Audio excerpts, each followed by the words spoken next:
City session and council to order on April 8th, 2025. We got three items, topics tonight. First up is a joint city session with the Arts and Culture Board. And we'll have a discussion on potential fuel sales, gas station land use in Littleton, and then a discussion on the Charter Review Committee. and process. So first up, we are joined with a couple of members of the Arts and Culture Board. So we throw it over to Jim. For me, I think, Tim, Anna? Commission, Anna Dicey is here for staff, and I know we have our board members, so however you'd like to proceed. And Mayor and Council, we are glad to be here. One of our twice a year encounters with you and are excited to bring this forward. I'm gonna let Denise kick it off and we'll just jump right in. Sounds good. I would say that is a very thorough document you guys provided there. Yeah, Robust. Robust. there's a lot of things in it, I'm like, I don't know what that means. We'll tell you or make it up. Okay, great. Sounds like a politician there. I think that's us, he's the technocrat. So we're gonna start off by just looking at our 2024 workflow. Successes, if you will, over the last year, hiring a consultant to complete the Arts and Culture Community Strategic Plan that was done by Q4. Promote and manage the mural program. I do wanna give you what I see as a success, something that's been kind of fun for me. I spend a lot of time at the Littleton Ballet Academy, dropping off and picking up.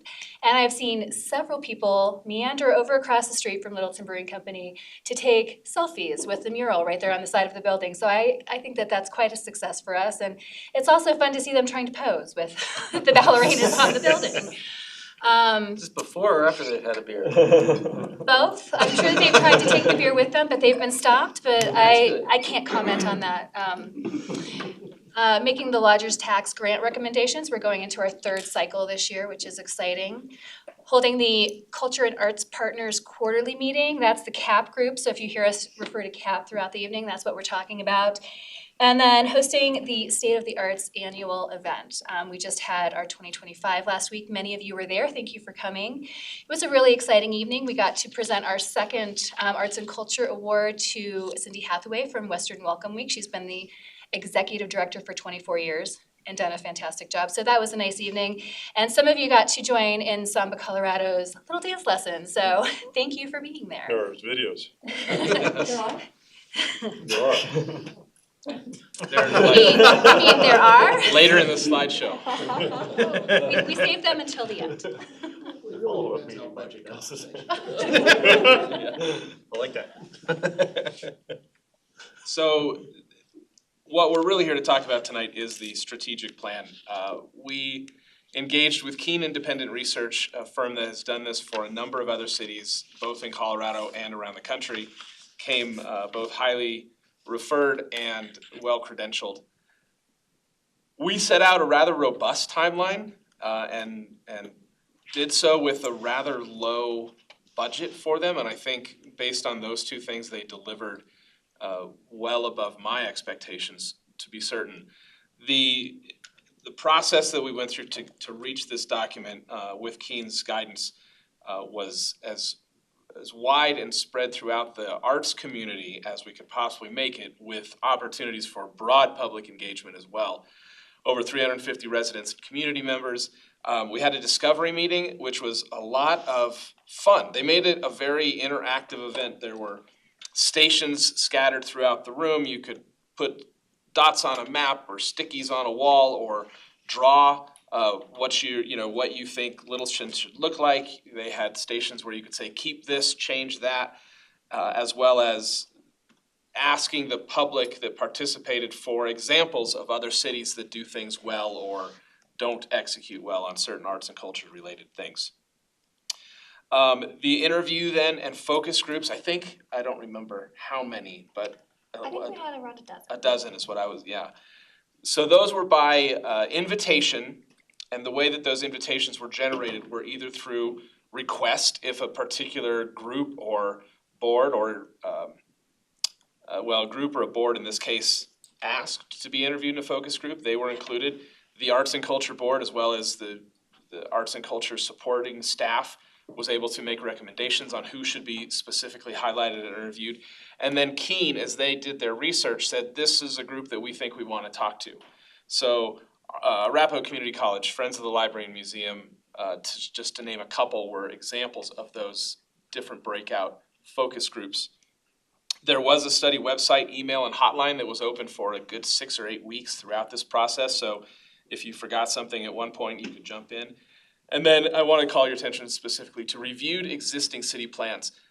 This document is not meant to be an arts and culture board document. It truly is intended to envelop and include as many different stakeholders throughout the city and in some cases throughout the region as we possibly could make it.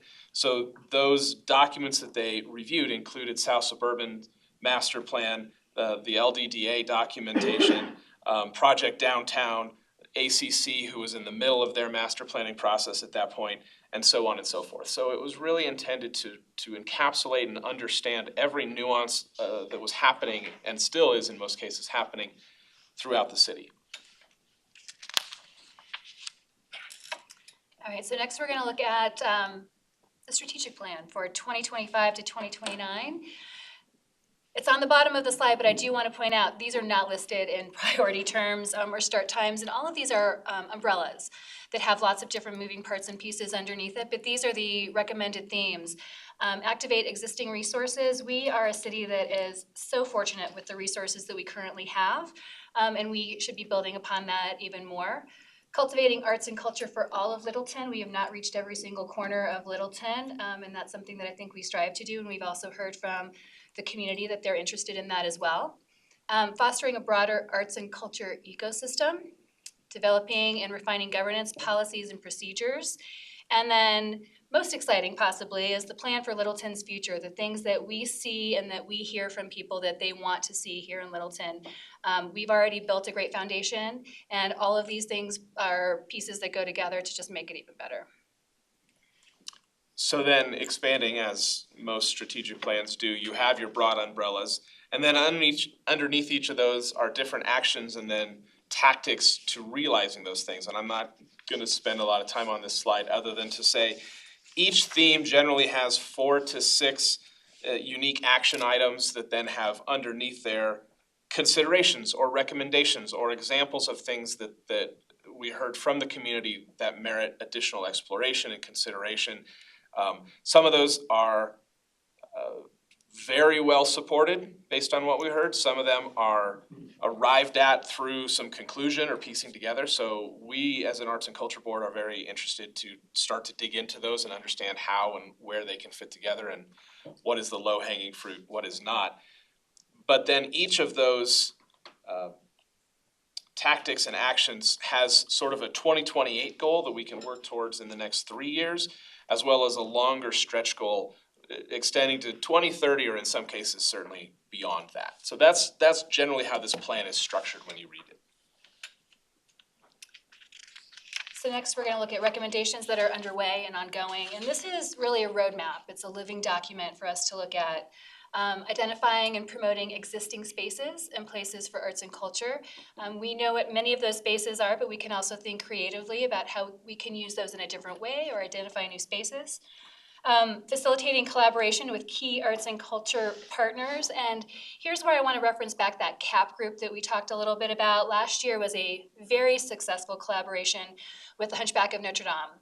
That was Town Hall Arts Center, that was Littleton Symphony Orchestra, and Voices West. Their shows sold out. It was a huge hit, but that came from the CAP group. Those were discussions with people that didn't always think to get put together, and they brought these ideas to life. So it's exciting to see how we can bring groups together to help collaborate with one another. Reviewing the tiered system for grant distribution, again, going into the third cycle here. Each year, we learn and revise our tactics and how we go about it, and each year we take new things away and make it better the next.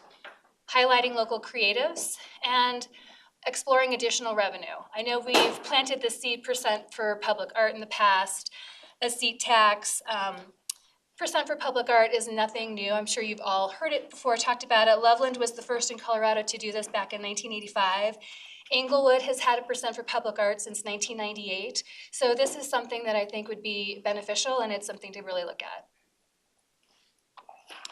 So we pulled out just again to highlight and talk through 5 of the top 14 action items that we're intending to look at and explore right off the bat. And what I want to call your attention to is, and again, I'm happy to go into as much detail as you like, But 3 of these, celebrating a unified vision for arts and culture in Littleton, inventory programming and resources offered, and then develop the Visit Littleton website. Again, some of these are underway already and have been for a number of years.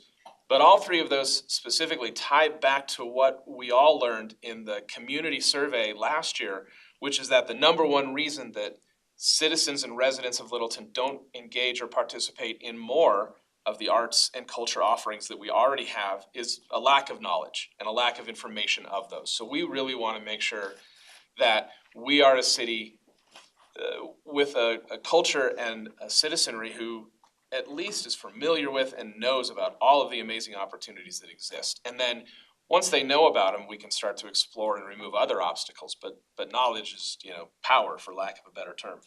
So those are just 5. I'm not gonna spend a lot of time unless we have specific questions on them right now, or if.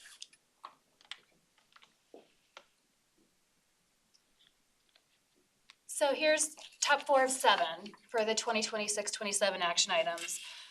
The first one, examine the feasibility of renovating a building, building new arts and cultural spaces. This isn't just a performing arts space. This is something that could be used for events, but a lot of things come along with this. It's not just about the performances or the events. It increases tourism, it increases local spending, there's tickets, there's food, there's shopping. We know people love to shop here in downtown Littleton. There's increased tax revenue, job creation, event revenue. So this is a really big bucket that I think we should be looking at. There's champion arts and culture in parks and trails. We have a relationship with South Suburban and their public arts committee. We've actually had somebody placed on their committee from Littleton for that group, designing a cohesive placemaking strategy and introducing resources in areas without arts and cultural assets here in Littleton. If you would take a few more minutes to talk about the placemaking strategy, I would appreciate it. Whoever wants to. Do you wanna? Yeah, so I think, and I will lean on Tim a little bit too. Placemaking was talked about a lot within the city, I think about 10 years ago. Starting about 10 years ago. And I believe the gentleman that authored this book, along with some others, was even brought in as a I don't know, a consultant, something, but the title of this book is Love Where You Live. And it's really about creating through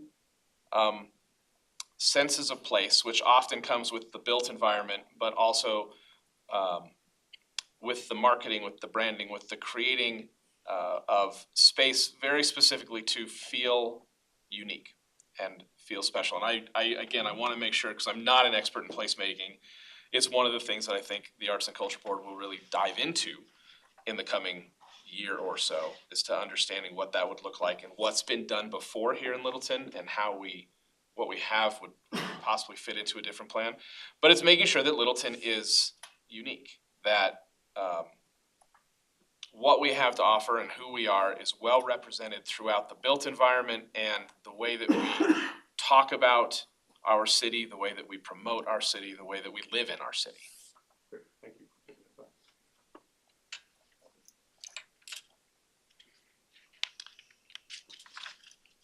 So then, the immediate wins and lasting impacts, again, just to highlight a few of the interim and stretch goals. Develop that placemaking strategy, again, there that shows up again.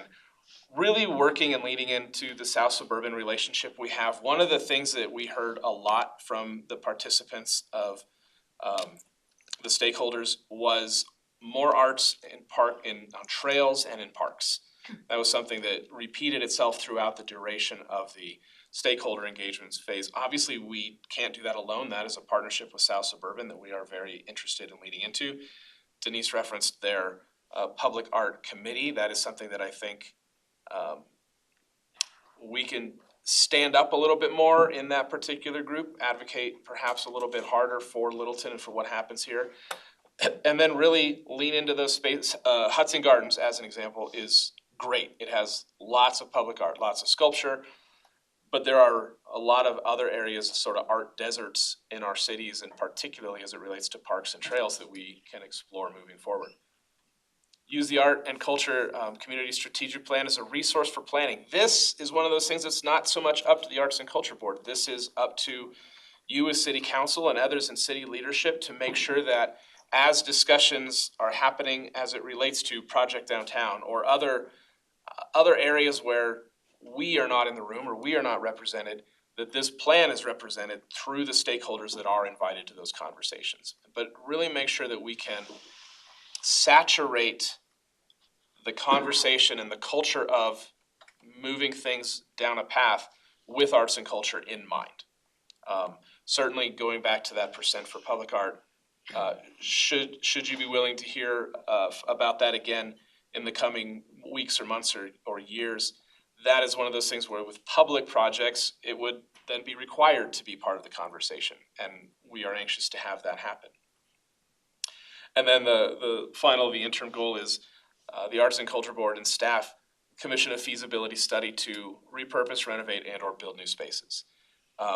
In my history, I was very involved in the development and creation of the Pace Center. So I understand what went into that, I understand the nuance of it, and I understand the economics of keeping that particular center going. And I will be the first, Tim and Denise and everyone else can say, I will be the first to say, that's not the model for Littleton.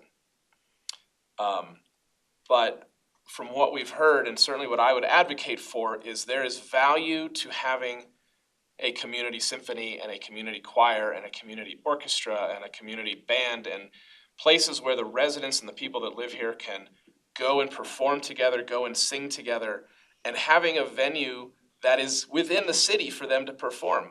Of all those groups, only one of them really is based in Littleton with all of their performances. Others, the ballet is a great example. I went to Westminster this December and enjoyed the Littleton Ballet. I've gone to Lone Tree and visited the Littleton Ballet. And I think that's one of those things where if we can recognize what we don't have, but also what we perhaps cannot do, which is a Pace Center or a Lone Tree Center, also recognizing the need and the potential, both from an artistic quality of life, health, economic driver standpoint, and study that and try to understand what might work here in Littleton, what is appropriate for this city, and how would that then come to be realized both in a capital standpoint, but also in an operational standpoint. That is very intriguing, and again, we heard about it over and over and over. Also in that bullet, I will highlight that doesn't necessarily just mean one big giant venue. It can mean a lot of smaller spaces where arts and artists have a chance to share what it is they do with the broader community. Stretch goals, certainly look for at least 2 or more neighborhood or sites to have new placemaking programming. Again, going back to that built environment and how that interacts with where we live and what we shop and where we do things every day. New sites for arts and culture in the parks or on the trails. City planning efforts to include consolidation of how the project, or consideration, of how the project could impact arts and culture. And if the Arts and Culture Board can support that initiative. And then again, explore the repurpose, renovate, and or build at least 2 spaces for art and culture. So those are sort of the short and the long-term goals for those 4 particular highlights. So what have we learned from the lodger's tax after the last 2 years? And we've learned quite a bit, actually. Revenues have not met our projections. We distributed approximately $850,000 in grant money in 2024, and that's after cuts were made to tiers 1 through 4 in funding recommendations that were made. The community need greatly exceeds the available grant funds. In 2024, we had 64 unique applications. That was double what we had in 2023. I suspect we're going to be double again, if not more. I don't know what we've had so far, but I think that number is growing as we speak, which is actually really exciting. These are opportunities that we have, and it's exciting to see these groups that want to be a part of our community and perform and bring people in, have classes. The projections for the revenue remain flat. I see this as an opportunity. And what we do know is also arts and culture just truly thrives here in Littleton. Littleton is above the national average for residents who go to museums, who go to live theater, who go to live music events. We have the talent here, we have the demand here. And so that's what makes all of this exciting in this roadmap for us going forward. Denise, I have a question about the funding and the cuts. Do you do it before you have the results of, is that why it's? So we look at what we're expecting, and then we go ahead and go through the grant process. The last 2 years, we've ended up with a little bit less than what we expected. So we then had to go back and revise. I think it was a pretty fair cut across the board, but it is something that we are now familiar with. In the last 2 years, we've seen that. It's quite possible that this year if it doesn't remain flat, we may have to do that again. But that's one of the lessons again that we've learned, is to not always spend everything in that bucket right away. But I think that we are very conscious of that going in. So are you gonna do it differently? Are you gonna award everybody X% less? If you get more, you go, guess what? You can get. You know, that's a great question. We haven't had that strategy meeting yet. One thing that we did last year that worked really well is we put things into different buckets, so it made sense. We could look at everybody in, what were some of our buckets that we had? Education. Education was one bucket. We looked at murals. We separated things out, so that way as an arts and culture board, we could look at them specifically and go through. And it was also interesting to see because there were multiple applications from one particular organization or another. And we've changed some of the guidelines this year as well that will help some of that for us going forward. So for example, only nonprofits are eligible this year. This is the first year where only nonprofits are eligible to apply for the grant. So we may actually see a reduction in the number of applications because we've cut off an entire group of art producers for the sake of trying to alleviate the problem that we learned from. We do follow the city practices and budget, So, one of the things we talked about a lot even before we launched the first round of grant applications was, do we follow the SCFD models, which is collect all the money one year and then distribute it the next year? And our understanding was that that was not appropriate or in line with how the city collects and spends money otherwise, so we are falling in line with that process. So I don't know that that's something that we have the ability. More projections rather than. Correct. what you have. And then, And one thing that did change from last year, Denise mentioned in the first slide, that each year we look at the policy for distribution and we go through and make some revisions based on what we learned the previous year. This year we are planning to set aside 10% in contingency from the projected number. So, and what we've seen in the past is that we'll have projections will still be pretty solid through April, May, into June when we start doing the grant recommendations, and then they may get adjusted down in August. So we're gonna hold out 10% of the estimated revenue, and then we'll have a little bit of a cushion if we need to make some adjustments. And I brought this up before last year, having done grants for HPB and then you grant somebody money and they don't use it. How do you monitor using the funds you give them, and we've talked before, how do you prove you used it? Not wanting to put an extra burden on some of these nonprofit groups, but making sure that the money is spent the way it was intended. and the good news is now we can answer your question, because this will be the first year, so we gave out money in 23, 24, and 25. So as we consider the 25 requests, the ones we're about to this summer, we will have the final reports from that first year. We haven't been able to look back and reference that information of how did you as an organization spend it? Did you do what you said you were gonna do? We haven't had that tool before. Now we are far enough along in the cycle that we do.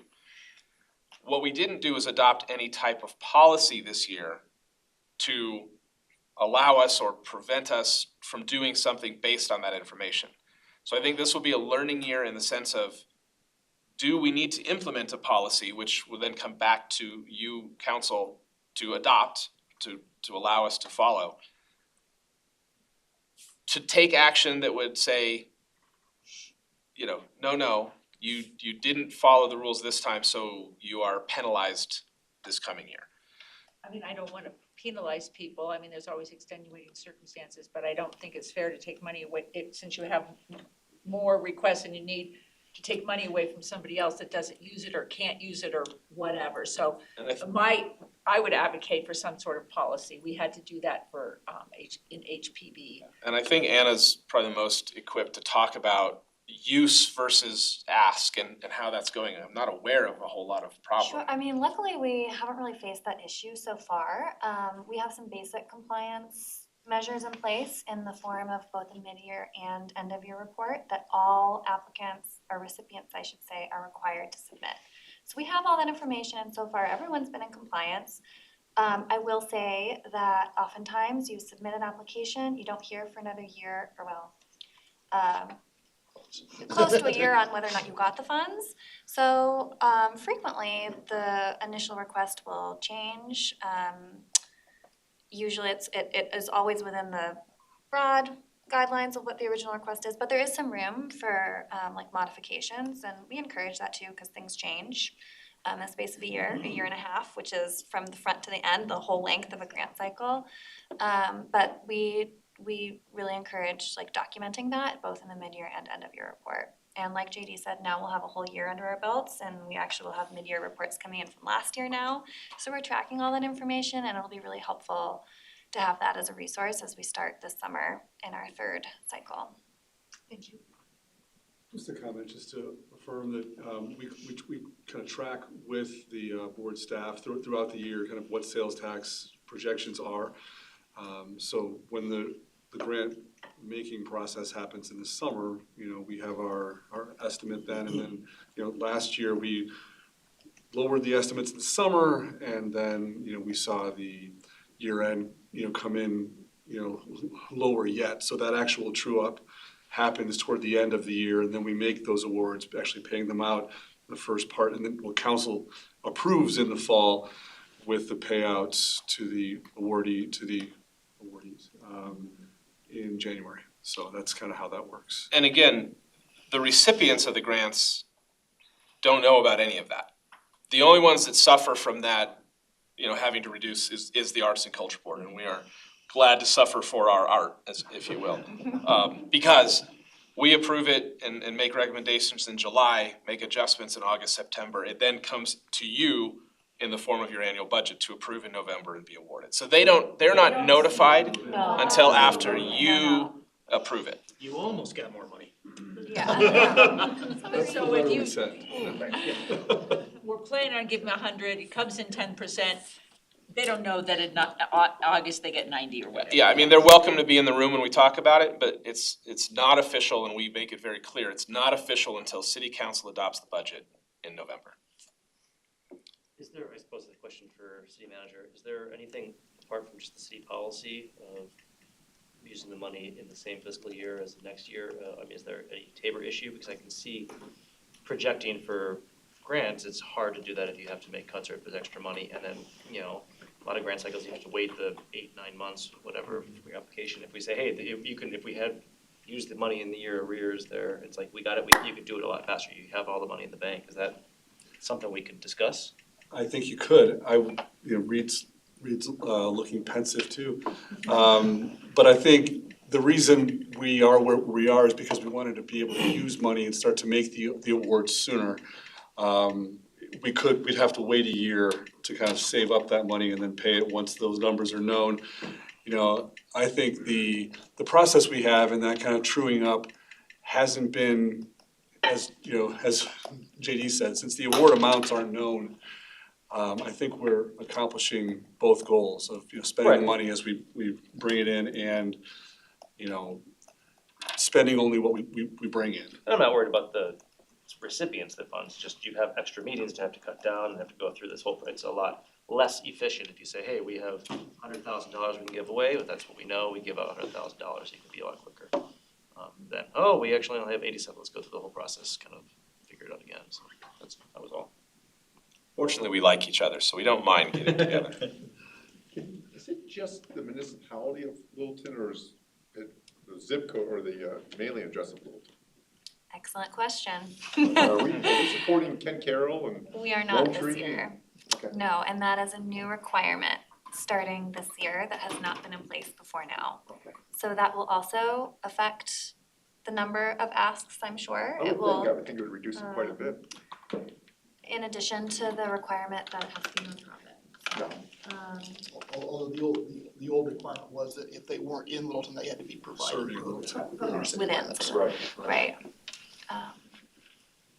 So now it's, they don't need to be headquartered, but they do need to provide programming within.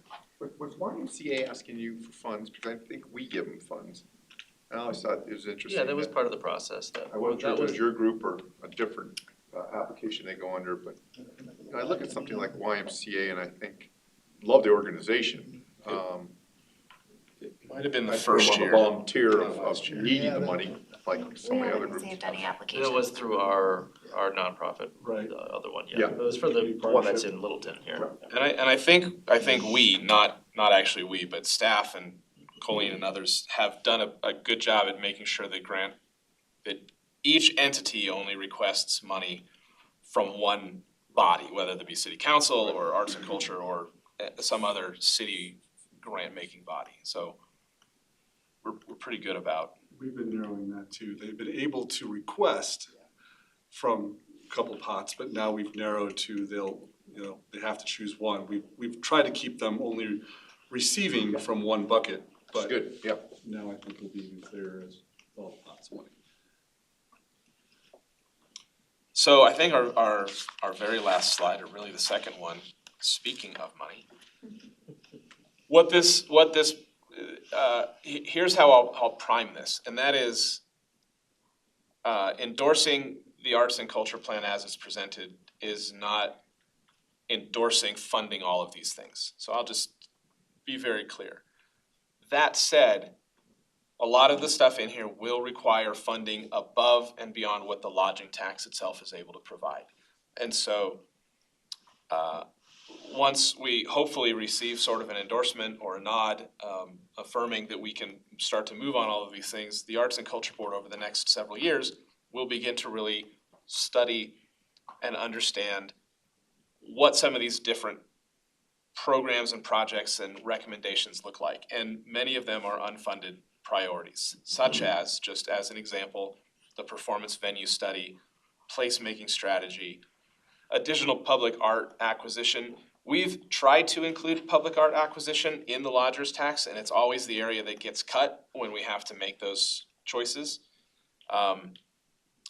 We've shared this with council before, but I asked staff, the little sunflowers in front of the museum, if we wanted to do something like that today, what does it cost to purchase and install? And that particular piece is about a $25,000 piece of art. I think in tier 4 last year we were able to keep $5,000 or $10,000 in public art, maybe, before it was cut. You started with 10. Which is just to say, you know, we're 3 years away from some sunflowers at the rate we're going. So our intention is to understand what the opportunities are, what we can do, and bring those recommendations back to you. But public art acquisition, off-cycle requests are also meant to be a part of tier 4 in the lodging tax, and it's been cut year after year. Off-cycle requests are really meant to fill the gap, as we referenced. It's a year and a half before when you apply to when the grant cycle ends, 9 months between when you apply for the money and when you get the money. And I'm gonna go on a little tangent here. What's exciting about the things that are happening through the CAP program, through the lodging tax money, is there are a number of nonprofits who have been very operational in their existence, meaning they are trying to keep the lights on and do the very next thing and spell check the program and sew a costume or whatever it is. What the lodging tax money has enabled these nonprofits to do is to hire and off-site some of that, whether it be marketing support, web support, administration, allowing their boards the opportunity to think strategically and to think bigger and to look longer term and how do we grow and how do we improve and how do we do these things. That has been complemented by some programs that we were able to do, again through tier 4 funding, which is training of arts and culture nonprofit boards into how to be a board. How do you have good governance? How do you create a strategic plan? So all of that working together then really opens up the field of possibility for these organizations. And with that comes opportunities for off-cycle requests. And I always use the example, you've probably heard it before, that if the Littleton Symphony hears that John Williams is got a layover in Denver one night and he'd be glad to come and conduct our symphony, if only we had $10,000 for a hotel and airfare and whatever else he might need, Not Well- to hire someone to kidnap him and take him here. not to do that. But, $10,000, I think you said, yeah. well, but it's always awarded in advance. And to be able to hold money aside for opportunities like that would be, I think, of tremendous value, especially as we move forward through this process. And then, again, another example, champion arts and culture in the parks and trails. I think South Suburban will be a great partner, and I think we'll be able to do a lot together. But I think if we really explore what we heard from the stakeholders in the survey, we might want to do even more and at a faster pace than we're able to do with just alone with them. So that is, again, all to say that as we explore this, please anticipate, and I hope you'll welcome some opportunities to come back before you and say, here's an idea, maybe it's crazy, but I promise you when it comes before you, it will at least be well thought out and researched and demonstrated that it's a good thing for Littleton. JD, do we have our fingers in, do we have our finger in too many pots? For example, I know the town hall is a huge project and one that, you guys are actively trying to, raise funds for and the cities are preparing for it. But I mean, we got that big project. I mean, to me, that's enough for a while, but you're talking probably 10, 20 different projects going on at any given time. Do you feel like you're reaching too far, too many tentacles out there? I think, as I understand the charge of the Arts and Culture Board, is to be a thought partner with council and to make recommendations. So are we gonna explore a lot over the next couple of years? Yes. Are we gonna ask to implement all of those? No. We're gonna choose and be strategic and follow your guidance through the HEART initiative and all the other, other plans that align with what's happening with economic development and what's happening with Littleton Boulevard. So we'll be thoughtful in what we actually look to pursue. This gives us a lot to work on. I mean, multiple years of things to work on.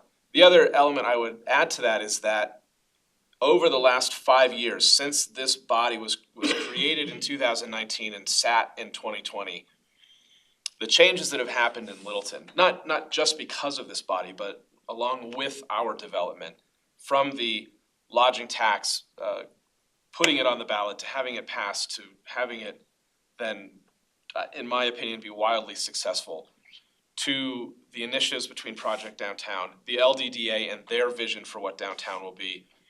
Arapahoe Community College has really, in my opinion, unsiloed itself and come out and become a true community partner. So there's a lot of, for lack of a better word, synergy and things happening that I would hate to lose that momentum. And this is another example you've probably heard from me before.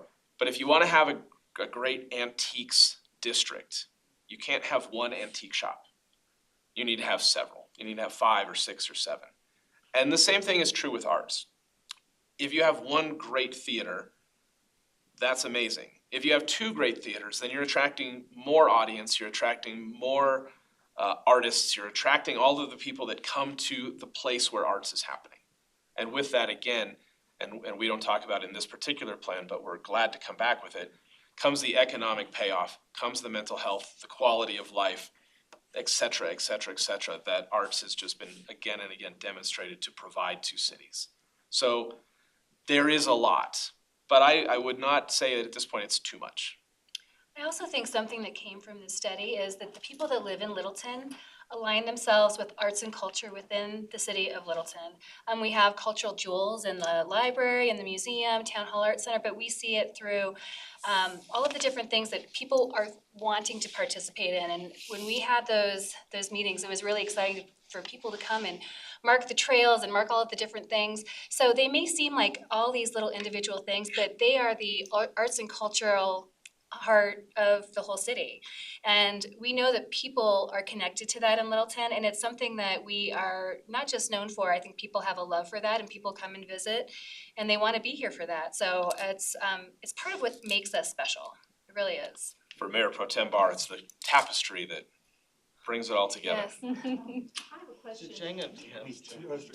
Councilmember Driscoll's question, I think it's worth noting that, we're also thinking about funding and how the city, what's kind of the right posture for the city. And one complementary effort that is funded in the 2025 budget is that the Economic Development Department is poised, following this study, kind of have to take the baton and complete an economic impact study for arts and culture that will, I think, help us to start to take some of these ideas and test the market and start to, bring in some expertise who can help us think about what that return might be, because, we do think the arts, and in your economic development plan, we pointed up arts as an opportunity to, keep growing local economy. So that's a project that I think will help us to think about some of those items on the last slide. I'm thinking about this Performing Arts Center. I mean, we do have the United Methodist Church, maybe it's not ideal, but it holds quite a few people, it's where you had Hunchback. I don't know if ACC would open up their auditorium. It would be lovely to have a Pace Center, but it seems to me there's some other options, and that's a big, heavy lift. And do we really need that, or why do we need that? And I'm gonna jump in before you answer, because had the same kind of thought of that, and, the idea with the Arts and Culture Board is to be building all these partnerships and looking at different things. And I think one thing, when I was reading this, one thing that caught me by its absence, was Littleton Public Schools in there, because, you talk about ACC being a silo, LPS has been silo inside a cave, not necessarily, and they have venues, we talk about the theaters at Littleton Public, and Heritage and Littleton, those are the biggest venues in the city, and they're not available. But I was gonna add, in 2028, they're probably gonna pass a bond. And that is an opportunity to collaborate on space. Thank you for taking the words right out of my mouth. With Littleton Public High School being the next thing to be potentially rebuilt, there could be an opportunity to build a collaborative. I think as a city, I'm happy to have a conversation with Todd about that, but as a city, we need to be poised to answer the question, what are you gonna put in? And that's fine, but we need to be ready for that conversation. And I think that it would be irresponsible for me tonight to guess. And that's part of what that feasibility study looks at, is what is the need? Why does the Littleton Ballet go to Westminster and not Littleton High School? And there's an answer to that question. I don't know what it is. But those are the types of questions that we need to explore. What type of space is missing, if anything? What are the needs? What are the time needs? Those types of things. So that's what I would like to begin to explore, so that I can answer that question and we can bring a fully developed answer to you. Because you're right. You're 100% right. One of the things I would mention is that back a slide or two, Anna. It doesn't necessarily commit us to supporting building one of these new structures. It could be repurposing. It could be a partnership of some sort. Maybe one more. I think it's back where we. Now, in any event, it talks specifically about sort of the different opportunities: repurpose, renovate, and/or build. So I think you make a great point, Pam. We know there are spaces out there. One of the other action items, a little farther into the document, talks too about starting to develop the relationship with LPGSB. I think your observation is exactly right. Private or art show, musicals, dance rehearsals at other schools' venues, but never one at an LPS venue, except for ones that are put on by the school. And so I thought there's. I went to Columbine to go watch ballet. Mayor Pro Tem? Yeah, no, I just wanted to kind of wrap back to the diminishing revenue stream and how that's impacting, obviously, like all the grantees that we're supporting and all these facilities. I think it would be worth, you mentioned the 1% for the art, idea that we had kind of previously considered, and at the time we were considering it, it was also the kind of exact same moment we were looking at the inclusionary housing ordinance. Yeah, just for other council, we had this discussion 3 years ago. Yeah. Yes. Context setting. Inclusionary housing ordinance, and this kind of came to us at the same time, and we felt that it might be too much of a strain on that kind of, the purpose of it being build homes, right? And a strain on that development market for the projects that were in process. It's well worth bringing up, I think, simultaneous, city manager, to our discussion around the IHO, because we are looking at putting potential, cost on a per unit basis. And I'd love to re-explore it because if we're re-exploring our ULUC and set aside policies regardless, right? Might as well consider it at the same time. I agree. You're talking about the percent for public art, Correct. but you weren't talking about that from developers. No, that's the idea is basically a development has to have 1% of their cost of the development basically have public art there or pay a fee in lieu. So it was very similar to the IHO, just with art. I thought they were talking about a seat tax. That's different. That was There another was one. also that. Well, but there's also, we could impose a requirement on ourselves for every activity we do, we put 1% of our, so I think there's different, It was part of that discussion, yeah. if we wanted to slice Centennial's that. considering that, because they don't have a lodger's tax to fund their art. Not at this time. Yeah. But with sales tax revenues being flat and. Which are you talking about, lodger's tax or sales tax? I was saying with sales tax revenues being flat, I think looking for another source of essentially not tied to our sales tax revenue would be a much more stable proposition. And quite frankly, I feel more comfortable about it doing that now because the projects that we're gonna be seeing coming through may be a better fit and it may ultimately have less impact on ultimately the houses actually being built. You know, depending on when we were to take up that discussion. What? Councilmember, the number of homes being built as a added cost to also having to accommodate other requirements on our end. Okay, no, I think I understand. Councilmember Zink, did you have something or no? No, I just said I agree. I would like for us to explore that. I just want to say I'm feeling very uncertain about our tax revenue future over the next 9 months, and my anxiety about that is going to make it hard for me to engage in optimistic conversations about taxes, because I think we're in for a world of hurt. But that's my anxiety speaking. Well, I think it's exactly because of that, though, that I would want us to explore a percent for the arts. Because that, if we're concerned about tax revenue, lodgers, tax revenue as well, I'm sorry, sales tax and lodgers tax. If we're concerned about those things not being, reliable sources of revenue going into the future to support the arts, we can explore some other avenues like the percent, which is not connected to tax, as I understand it. Well, that's one way to slice it, yeah. I mean, I think construction itself is going to become more and more expensive, Right. which is its own concern. But I think the more sort of like angles of attack, the better. Anything else, council? Would anyone be interested in engaging in a short-term rentals discussion to bolster that lodging tax revenue? Just me, huh? I'll work on it. No. Tell you all the reasons why That is not on the agenda for tonight, so we're not gonna have that discussion.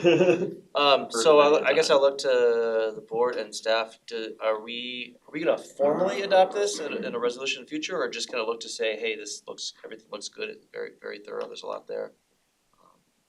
In the past, it's just been sort of a nod, go forth and work on it. Yeah, Come back and report regularly. I think either we should own it or not. I would rather do not here, but at a regular meeting, do a formal resolution. We did. Yeah. Yeah, we did it with ESPN, so I would, I think this, I Come would back like to, do that so one that too. it just can to- stand the test of time a little bit. Sure. Doesn't mean volunteers need to appear for that. You're also taking the rest we voted down. One last question. I suppose.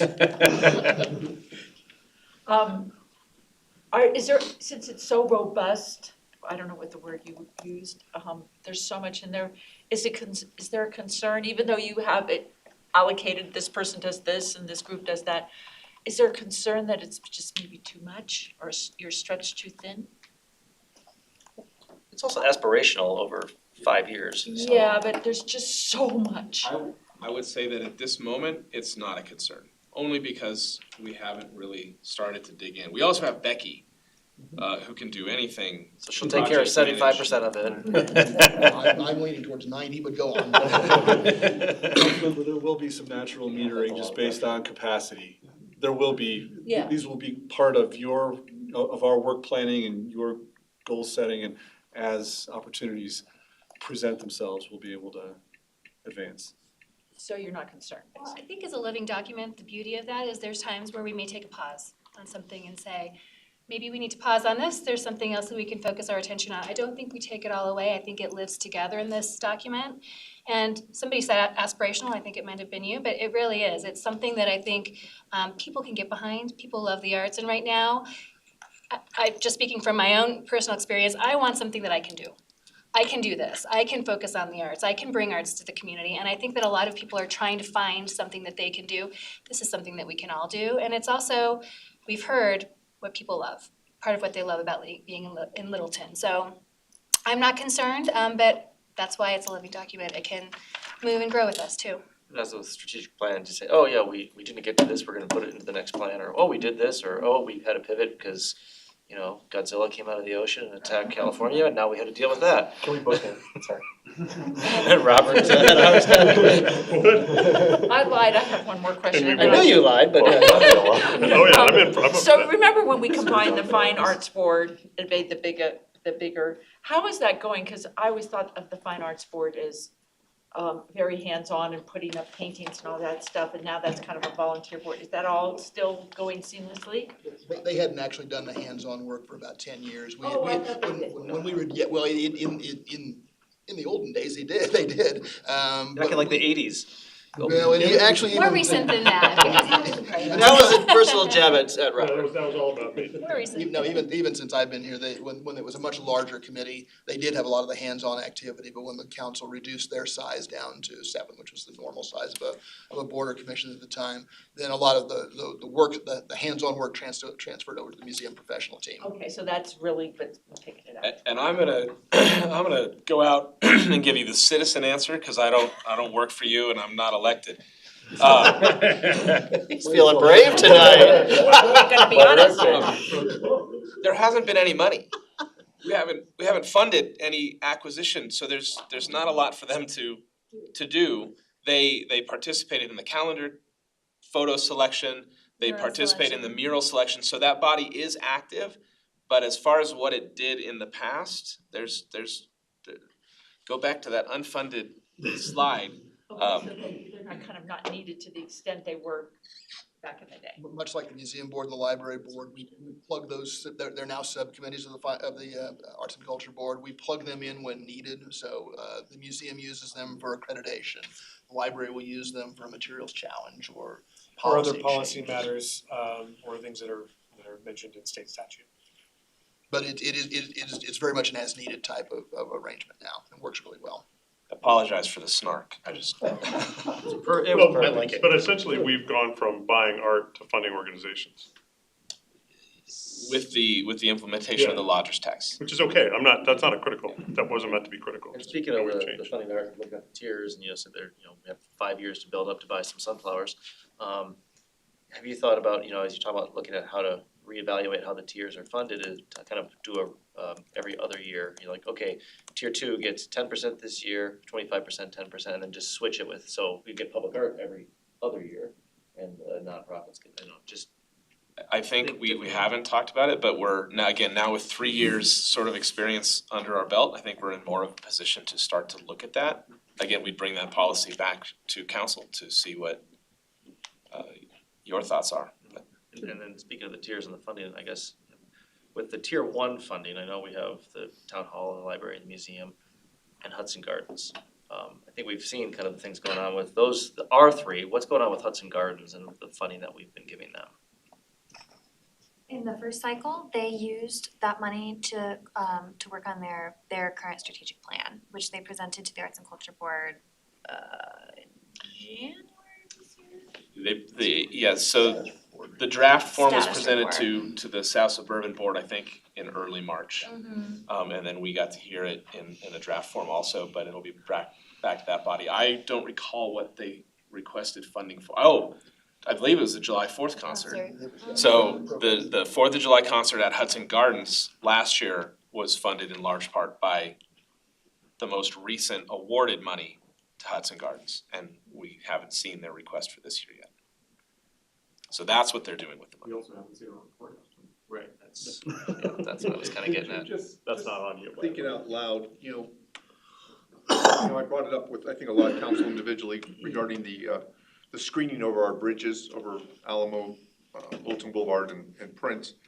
It's almost seems like if we get this arts and culture group involved, if we're able to freeze that manufacturing of that screening, I don't know how much they can participate, but I'd love to get them involved and give them kudos to where it's funded by the city, it's not coming out of your budget, but then saying, designed by Arts and Culture Group or something like that, so just a thought, maybe, since they're not, I'm sorry? So it's just not chain link fence, so there's some artistic value to it. Yeah, that's what I'm trying to say, I mean, it's three great entrances into the city, and we're trying to dress it up from the original concept. We approved the funding, what, a couple weeks ago? There's a, Or is that coming up? I never saw any coming up request for approval, but for the, but there is an ongoing discussion with DDA, where we have some, some ideas and concepts coming from them of, bridges, and our staff's kind of gone out to do more research there. So I will say that what I've heard back from that process, it's been kind of fun for them to work together. I'd say it is kind of an artistic expression opportunity when we look, because many bridges that people think of as looking better than simply chain link fence do have kind of, just overlay of if it's mountains or if it's something else. So to your point, I think we should think of that, especially as we have, future opportunities. We are trying to move on that one project as soon as we can, just based on the condition of those fences. Yeah, but to Patrick's point, I mean, that's major placemaking right there. You have these major entrances, and so, I mean, I think that needs to be a requirement that we have to have some sort of artistic part of that, not as just chain link and just putting up what's there. Yeah, I'm just looking put a feather in their cap and, have a plaque down there, designed by Arts and Culture Commission or whatever, something to say they had a hand in it, and they're the creative types, so let them get involved. Where's the next mural? We actually, I think, We don't have a contract This isn't the yet, so we review. probably would, Oh, it'd be preliminary, but you'll be hearing something soon. Okay,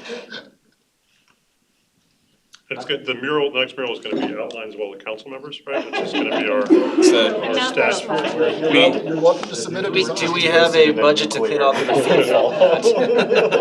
remember those photos we took Wednesday night? Ah. It's a video of Robert dancing, that'll be the That's next art. installation. That is true art. It's my wedding. Alright, well, Have some chocolate, guys. thank you so much for sharing this Thank you very great much. update. Good work in there. Alright, Thank you all so much. Yes, thank you very much. Thank you. Really appreciate your work. so we've got, it's just Jared tonight? With support. I'm glad we kind of were able to hold off on the manufacturing of that. It's great. Well, it's perfect opportunity. Yeah, no, I like yours a lot. That game, like, I agree. that was the first time I got Andrew, why don't you that. get your kids on that and have them draw something up for us? First time, there's No, it wasn't. been multiple. Yeah. Well, I gained, Listen, we're trying to essentially, I gained a make 10 cool entrances in the city, and maybe they don't want it to be the same. Alright, are we escaping or are you just standing up and stretching? Stand up for a second, gonna grab another thing. Okay, don't let Pam out of here. I'm not leaving. Oh, yeah. Alright, next item up is, discussion about, fuel cells and gas station land use in Littleton. So I know this is something that, we brought up Yeah. a while back, kind of take a look at the use of, I know when the Quick Trip went in, we heard some people talk about that, how many gas stations we had. We might have heard a few things about gas stations recently as well. Just wanna take a look at gas stations, uses in here in Littleton. I'll just add, Mayor, if I can, that, our purpose tonight is really to provide some baseline information on fuel stations as they are, how many we have and where and that sort of thing, and then outline some options council might have for land use changes. I know that the city attorney is prepared to talk about a moratorium if that's an interest, but that's just one of the options that the council could have. So, thanks to Jared for doing some research to help us with this conversation. I'll turn it over to him. All right, thank you very much. City Manager, nice to be in front of you this evening, City Council. So we're here to talk about fuel sales retail, and that is what it is called in the zoning ordinance. I'm going to refer to it, however, as gas stations because it's simpler, just a little simpler for this presentation. But if you see fuel sales retail, that's what it's referencing. So tonight we'll go through a brief introduction, a little bit of history, existing conditions, current development process, and then some Can options. you get back into the design of the internal combustion engine? Are we going that far back in history or? Hope not to go between ICE and electric vehicles or hybrids. This is a topic of conversation that has come up for the last few years. We've had some inquiries into the number of fuel or gas station locations. And then that was kind of brought up during the time of the ULUC. The ULUC did change some of our old code and narrowed and limited some of the potential locations where gas stations are allowed currently, and I'll get to that as well.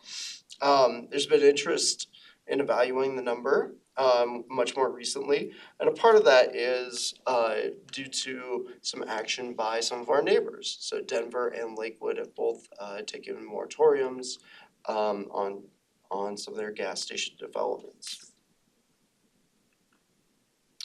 Existing conditions, there are 24 gas stations within the city of Littleton, 20 gas stations within within 1.5 miles of the corporate limits.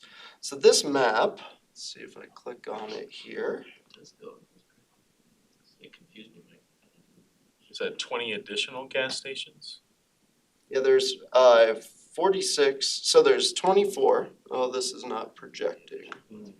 Anyway, there's a link within the slide, and I did check it out. It does work on your packet, and it takes you to a wonderful GIS website that our GIS department put together, and it indicates there's 46 total gas stations, and that is 24 within the city of Littleton currently. 2 proposed, I'll talk about those 2, or excuse me, not proposed, but in the review process. 1 inquiry, and then 20 additional gas stations within that 1.5 mile buffer of the city. It does work. Yeah, so you could kind of pan around and see the different Clicked on locations. the map. Yeah, Feels like No, most I of got them are within half a mile of my house.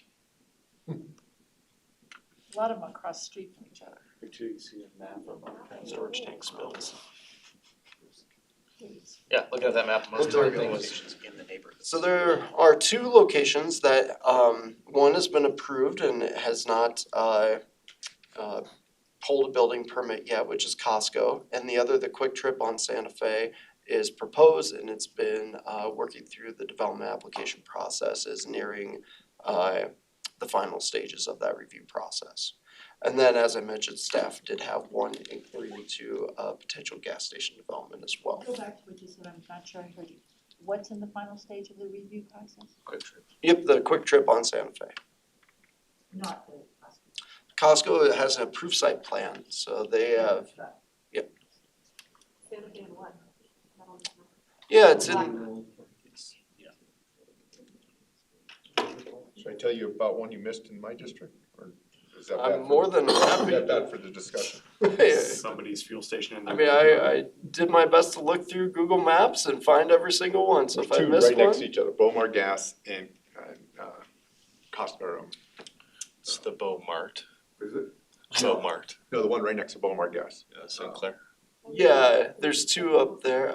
right next to each other, they back up to each other. I thought I had those 2 in the count. I'm They looking might here and I not be don't. showing up Yeah, I see on, both on Harlow Park, across from Harlow Park. might have to zoom in a little Yeah, closer there's before two it there, you just, there. Okay. splits the dots there. Alright. Yeah. But can you get a pizza there? In close proximity. Yes. Whoa, Businesses. The current development process, so fuel sales are currently allowed in the BC, so business centers and IP industrial park. They're allowed as conditional uses with standards in the neighborhood commercial and corridor mixed. So what those conditional uses are is a process, so it's inherently permitted, but it needs to go through a process that ends up at planning commission for final approval because of potential for nuisances on the site or other impacts to the neighborhood. So that's what a conditional use there is. So there's an extra level of review. There are some criteria as well for making that decision, but that ultimately goes to planning commission.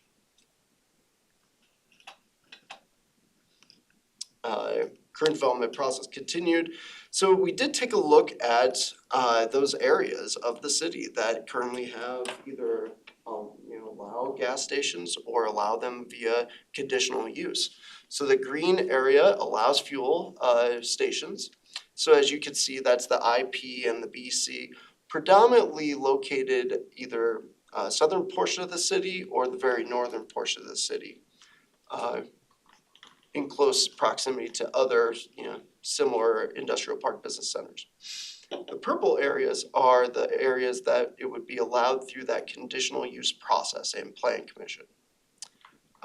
There are some existing planned developments that either allow or restrict gas stations as well, just so you know. So there are a couple, for instance, the Quick Trip that was developed within an old PD, old PLO.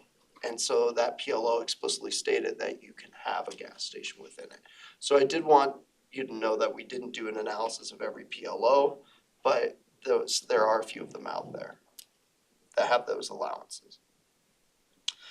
This next slide, so it's a very similar map. However, in modern day gas station design, most of the time you need closer to an acre of land. And so that's what this map indicates. So we've removed the parcels that were below an acre of land. And so you can kind of see there's a lot of little holes, especially in the CM and C areas. So where it would be much more challenging to fit kind of that modern style gas station with it. I have a question going back to the previous slide. Yeah. If we were to do a moratorium, would it impact the planned developments or not? Are they kind of on their own? That's a good question. Yeah, that is a good question. I think it kind of depends on how the moratorium is written. If I'm not mistaken, I would look to our legal counsel, but if I'm not mistaken, that you could write a moratorium that is quite broad, that would indicate any gas station development. Period, or we could exempt the PLS. So, the question was, how would a moratorium affect PDs that allow for gas stations? They would all be under the moratorium. No, the ones she says, the one that are in The process. two that are already in the queue, if you will, that depends to Jared's point as to where you draw the line in terms of, are those that have submitted applications okay? Or some state in the process, or is it just, we don't care that you've submitted an application?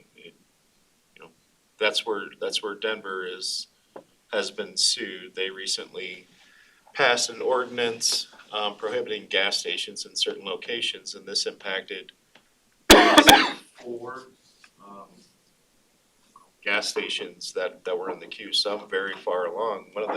2 of them actually being Quick Trips that had submitted their application probably a year prior. And so they're currently in litigation now. They have been sued, the city of Denver. So it depends on how it is written in terms of where you want to put the cutoff at. Doesn't it make most sense to allow those in process to go forward so we don't have legal issues? I mean, that's what we've done in the past for these kinds of. Yeah, I mean, I would say several years ago, maybe 4 years ago, we did put in a moratorium because we started seeing a lot of redevelopment within the downtown area, and so we put kind of a stop, a moratorium on multifamily development happening within the downtown. And maybe a couple of other things, because that was preceding the adoption of the ULUC, and there were gonna be some changes, so.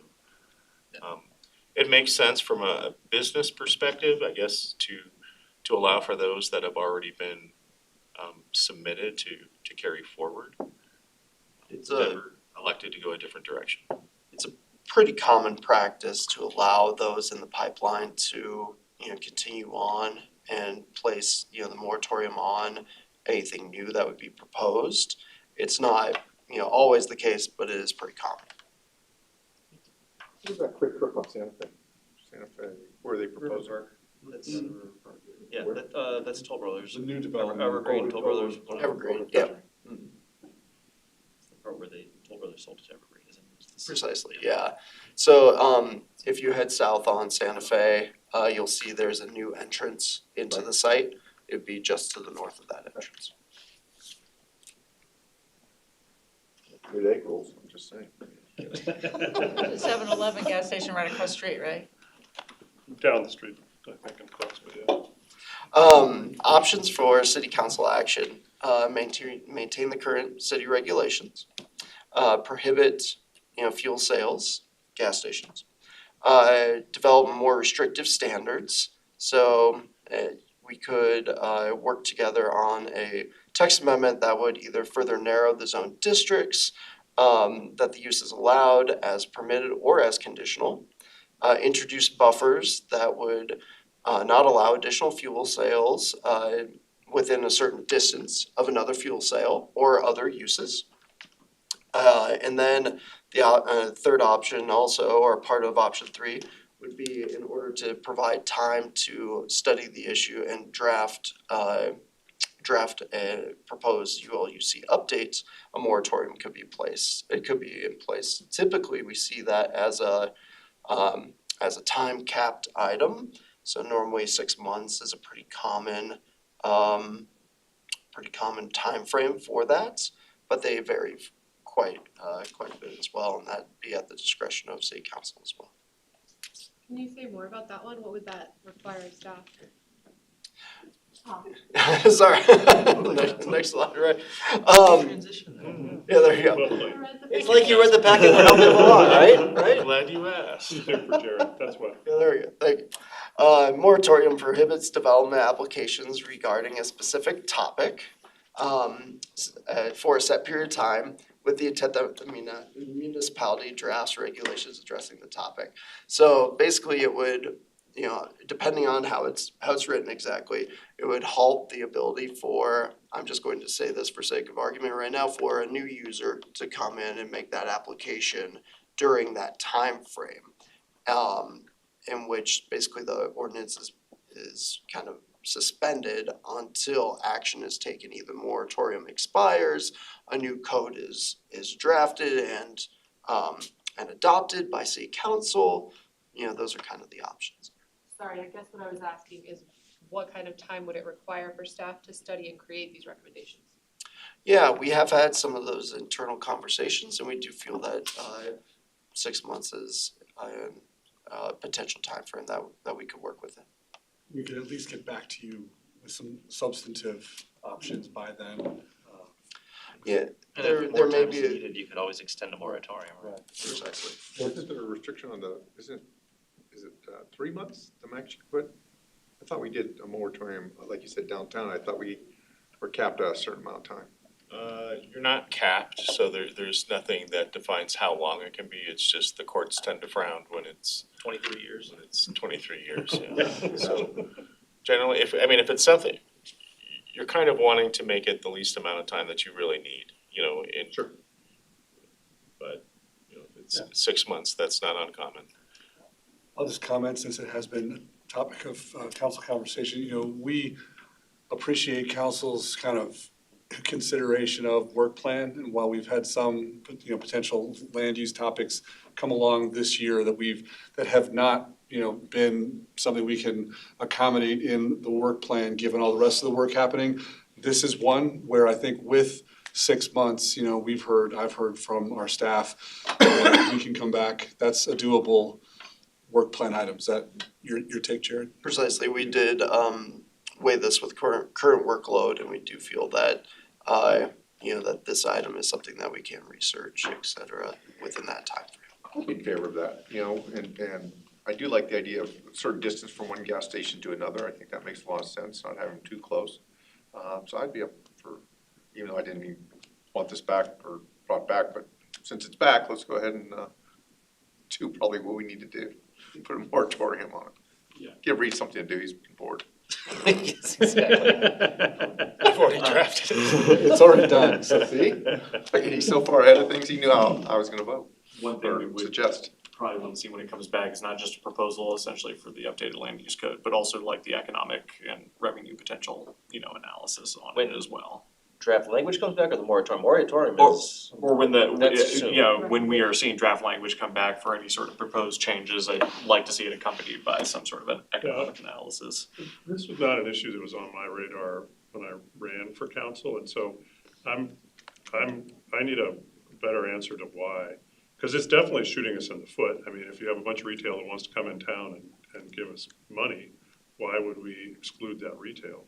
And I would, I understand maybe gas stations aren't the prettiest thing, but help me understand why what is the harm of having these gas stations in our Meant to city? bring the flyer that is being walked around our neighborhood right now about the physical and health harms of. But I don't buy I want I want an expert to tell me about I get the leaking gas tanks, but. No, I mean, to be honest, that is not really a concern Yeah. almost at all anymore, and quite frankly, Right. even air quality emissions from Right. gas stations in of themselves are minuscule at best. So why, I need so I'm happy to have the moratorium vote, but I would like our discussion to be a little more based in science around why these are bad for us, because I think there are reasons to think they're good for us, and, I just want more, I want more than I think they're ugly. I to be think part of the conversation. land use argument is that there are better land uses there for whether it's housing or other retail. I don't I'm know, gonna economic, I'm gonna do my best impression of my colleague, Mr. Driscoll, and say, why wouldn't the market determine what is the best land use? There you go. Well, actually, I mean, it's a fair consideration, but I think, quite frankly, a lot of these commercial businesses look at gas stations as, quite frankly, low overhead and operating expenses and relatively high revenue in comparison. The question for us is that the kind of economy that we need to sustain? Like, is that the best and highest use of commercial properties in terms of meeting our goals and what our residents want or need? I mean, yeah, there's a revenue consideration, and I think we should absolutely figure out what that revenue impact consideration might be of putting a moratorium on it. But also, it's an opportunity cost lost. A gas station in a place is also not another commercial So you opportunity want, in you that want an place. arts venue, is that what you're saying? Absolutely, Okay. a tiny arts And I venue, don't know, I'm right saying- on an acre. I mean, this is all future work, and I would like it to be part of the conversation when we Yeah, come I think back, that's but I'm important. happy to do the. I don't know the answer either to the economic impact, because I don't think we get sales revenues from gas, and it goes to the highways user tax fund, whatever it's called. Yeah, But I don't think there's a sales tax on gas. but there's a lot of sales there. Not in a gas Oh, really? station, I don't Any think there's sales that on the many sales in a gas station.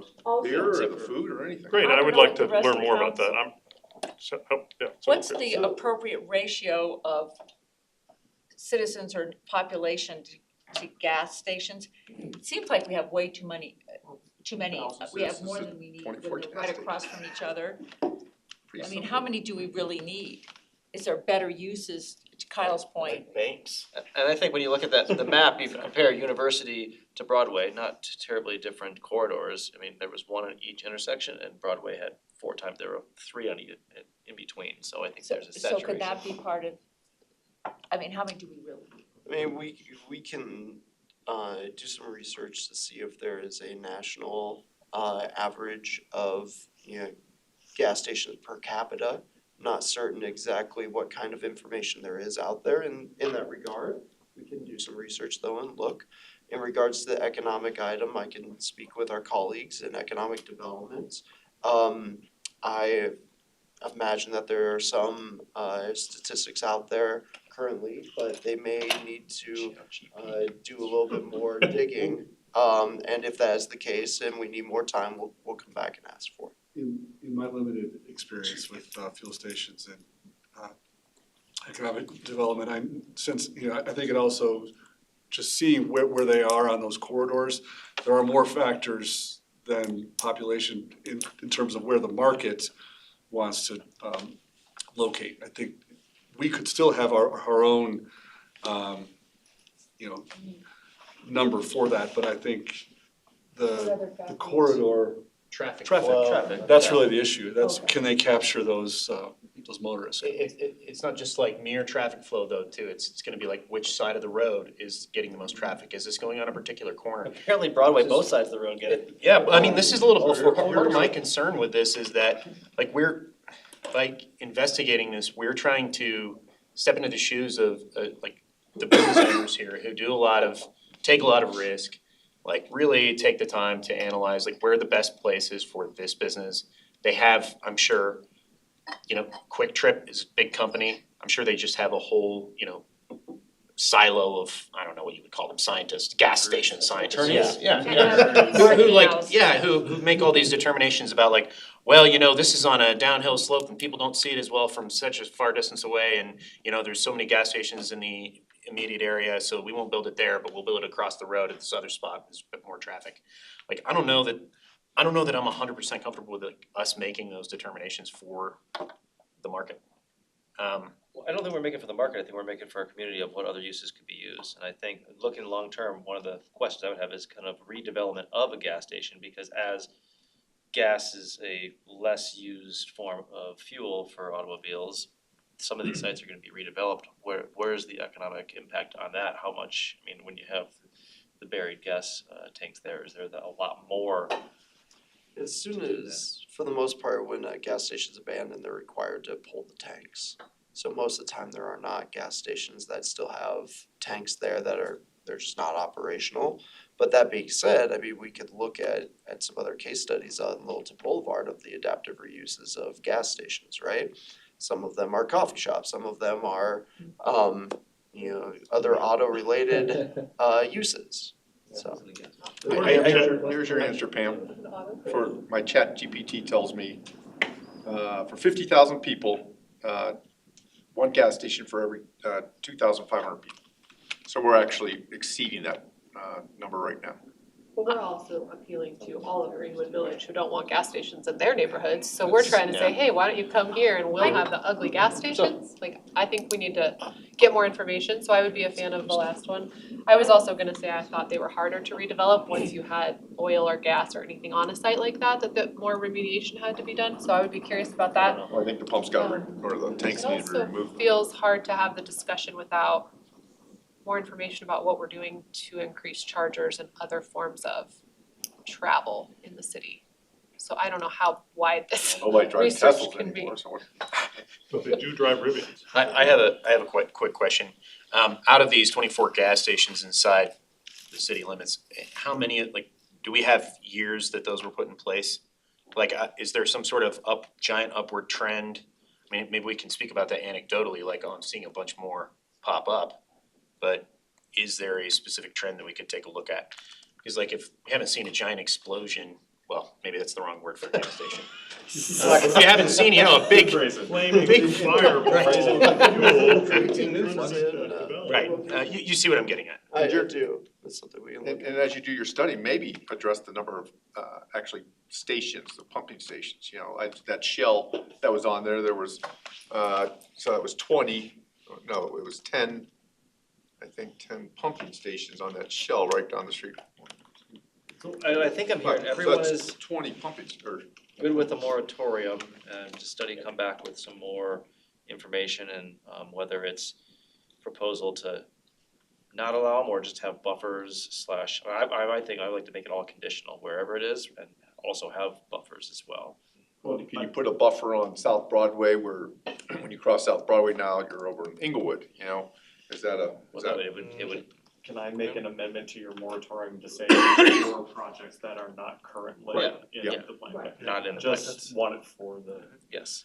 I'd like to make a TV. point that I disagree with Joel, and this is why. I think we should not be letting developers lead what we want in our community.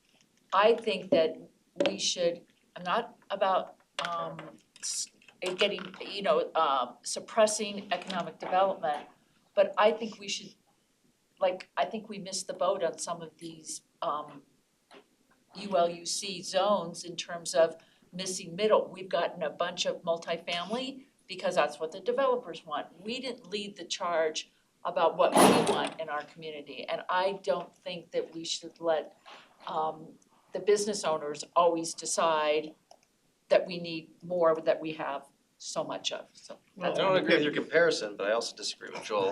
I think of more like the animal sales, it's kind of the same thing. Yeah, well, not the sales, it's, But I wanna, Joel was repeating what I already said, so I got your back a little bit. Thanks. I don't feel like everyone needs to take sides on it, you know, like, I just, there are things to consider here. Yeah. That we don't have all of the tools that these folks have when they're making decisions about where they put their business. Like we don't know everything that they take into consideration. That's what I was trying to get at. That's really it. My point is, I think we want more than the developers leading what we do. I think that our code reflects what our community wants and what our quality of life is, and how much do we need of certain types of businesses. I don't disagree with that, Pam.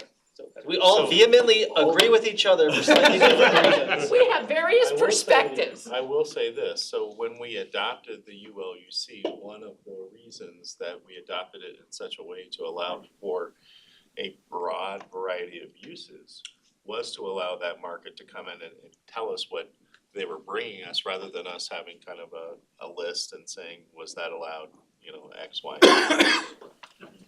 I mean, to reel it back in is fine, but I don't wanna lose. Things got haywire in this one, vertical, so we. All of these policy considerations will come back in about 6 months, and I think, I know Reed's has been anticipating, the council could give this direction. So I think we can get back with this quickly. So a moratorium next The week, right? moratorium will be quick. Moratorium I'll say. check with Reed, right? I'm carving out the Buc-ee's that's coming in though, right? Yes, we need a Buc-ee's. Kidding. I can't Just support have a one without specific the exception. Just with the fudge and the barbecue? Sure. Got So it. yes, You guys got we'll be that? ready for next week, correct, Reed? Thank Do you think, for a moratorium action? And then I'm gonna put a moratorium on moratorium. That's just a Walmart. Alright, we're getting sideways. Anything else, you guys, any other things you need, Jared? I have direction, thank you. Enjoy the show. This list of all the things we want you to consider, is this like overwhelming? There are some things that we may or may not be able to provide, like for instance, to Councilmember Zink's comments. Gas station operators know their markets very well. I will not be able to provide you that level of detail, but I think some of the other questions that you asked, we are able to get some You good get what you research get. on. Thanks. Thanks, Jared. Yeah, thank you, Jared. Alright. Take a Yeah, I quick, don't know what, take a quick break, while the deputy city clerk comes up. I don't think we collect anything off gas stations. I may be wrong, Do we? get anything. okay.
sorry.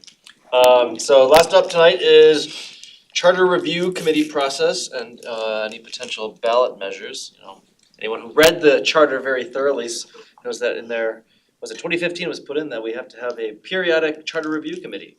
So mentioned it to the city manager a while back, say, is 10 years periodic enough, or should we have a discussion on that? Yes, it is time. So I will just say, as I hand it over, our city clerk, Colleen Norton, truly is our expert on this process, and she has prepared the item for us tonight. However, She's handed the bag to Mike. She felt ill this afternoon and so is not able to be with us tonight, but we did want to keep this conversation going. So I have asked Mike and Kathleen to fill in so we can have this first conversation and move forward from here. So with that, I'll turn it over to Mike.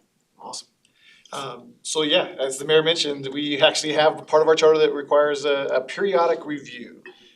And then also just from the nature of time going by, it is probably time for us to consider some updates to it.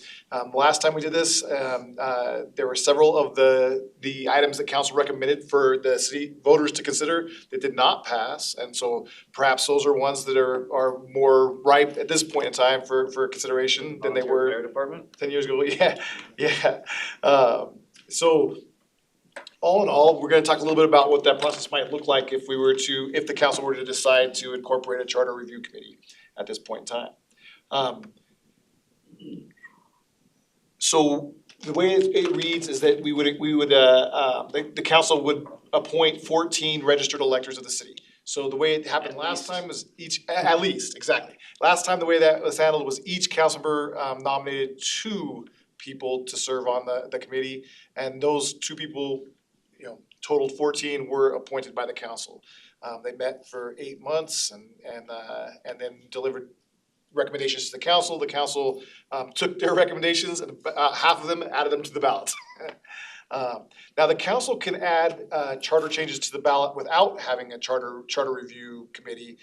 So if you want to talk about, having charter changes added to the ballot, you can do that anytime. You don't have to wait for a review. There's no period of time.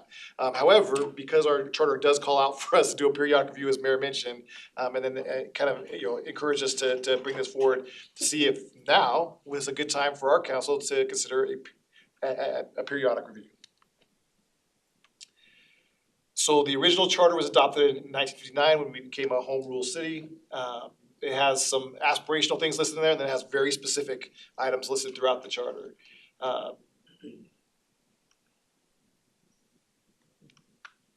You could certainly point out specific areas of interest. The last charter review committee did.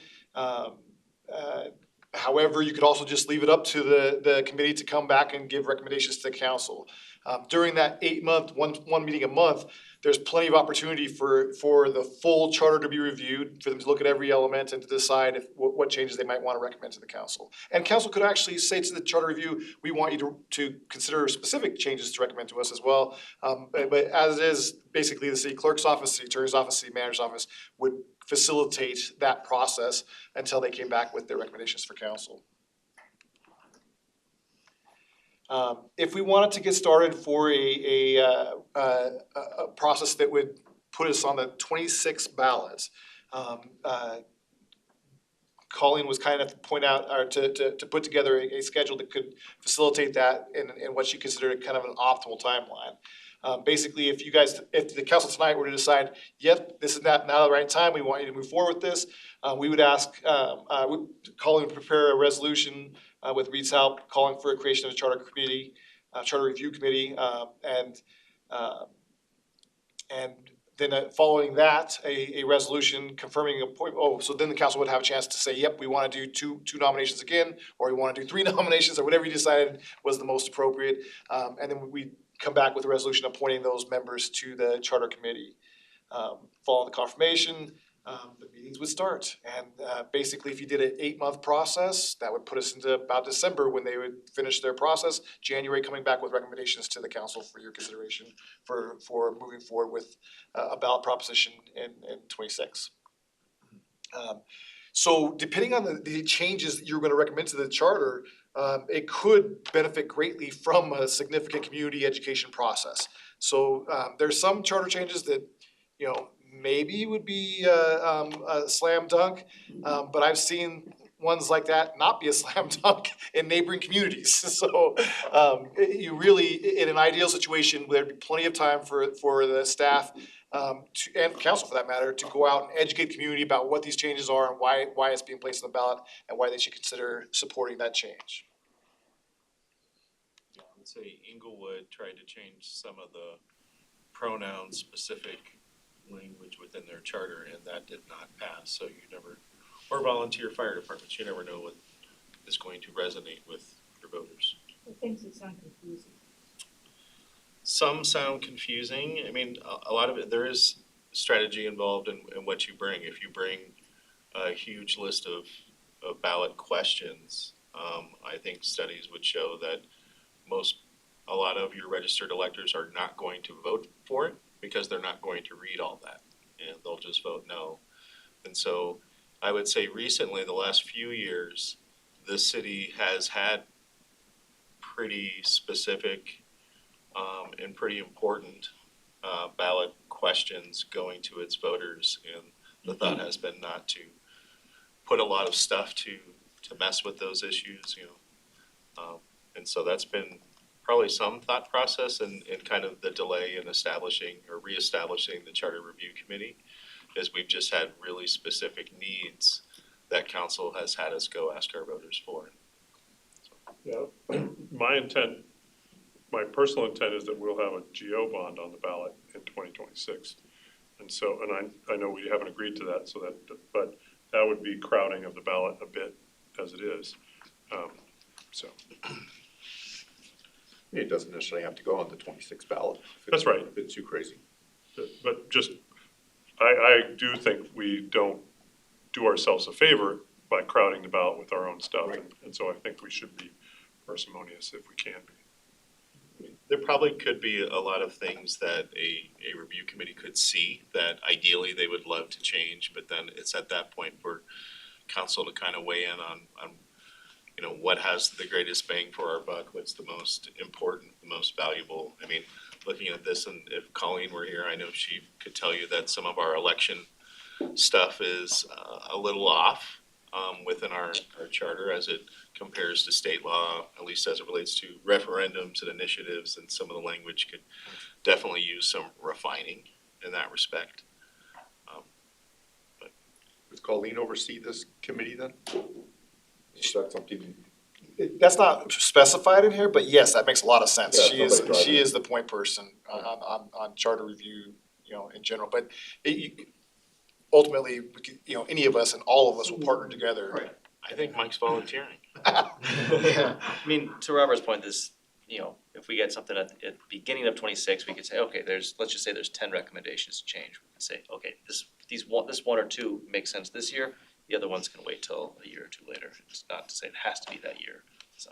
Great, just kind of, those are my cards. And there's some changes that might be recommended that just don't make a lot of difference, right? You know, so yes, gender neutral language might be more preferable in today's day and age, but we're still functioning fine. And you know, we have charter references to the city treasurer instead of a finance director. We're still functioning fine. So putting them in a more advantageous, you know, schedule for when they go to voters probably makes a lot of sense. Now, there are other parts of the charter that are quite limiting. So you mentioned, you know, a GO bond. There's a part in the charter that limits how much debt a city can accrue, how much debt our city can accrue. And so if we were thinking about a GO bond measure at some point in the future, asking for reconsideration of that probably makes a lot of sense. And timing would probably be impactful. Mike, I don't know, a polling question. As we recommend people, is there criteria? Do you want people that are knowledgeable about the government, that looks at it from arm's length, that are coming with a totally different perspective, anywhere in between? There's certain people that are very interested in government and others that aren't, and you're asking people for a meeting for 8 months. I mean, I don't know, is there some suggestions? And then another question comes to my mind, do I ask the person, would you be interested and then put them forward? And maybe they don't get upset. Well, this hasn't been done because the charter review committee put this in. This is gonna be the first time. This is the Oh, first this time. is the first time. Oh, So- okay, so I don't know. I don't know who they, yeah, so in the last time this was done, it was 2 people from each council member. But I don't know if they talk, I don't know how the protocol they used. But Councilmember Grove, I would absolutely recommend that who you nominate is somebody you've talked to and they are eager to serve and want to, because you're an at-large representative, and you're picking 2 people from anywhere in the city, that I think you can easily find 2 very interested people to serve on. People you want to bog down for a night every month. So the Charter Review Committee, it was established in 2015. And so, That was the first time. yeah, and that's when it actually went to the voters, should we establish a Charter Review Committee? In 2015, it was a different sort of political climate in Littleton around that time, and so I imagine some of the folks that volunteered to be sitting on that committee were interested in what was going on in the city and city council. Maybe the review committee says, let's get rid of that clause of the charter to get rid of it and have council periodically review, I mean, it's. Maybe, but council can do it on their own anytime. Council can do it anytime, so. Yeah. Just not get rid of the Charter Review Committee. Which is actually gonna kind of come back to more of a fundamental question about timing. I mean, we're not under any particular obligation to adhere to, a timeline even within the next few years. Do we have enough answers on kind of critical charter items that we would, foresee putting on the ballot, and to not crowd it out? Is there value in adding other options right now that would have a greater degree of importance? I mean, quite frankly, my thought process is on the charter restrictions on our bonding capacity. Like, that to me unlocks keys in future ballots. I don't see, but I don't know, if there are other pressing issues where staff and our city is ultimately internally constrained that we just don't know about, quite honestly. Is there anything, would you say, that is more constricting than that bonding capacity?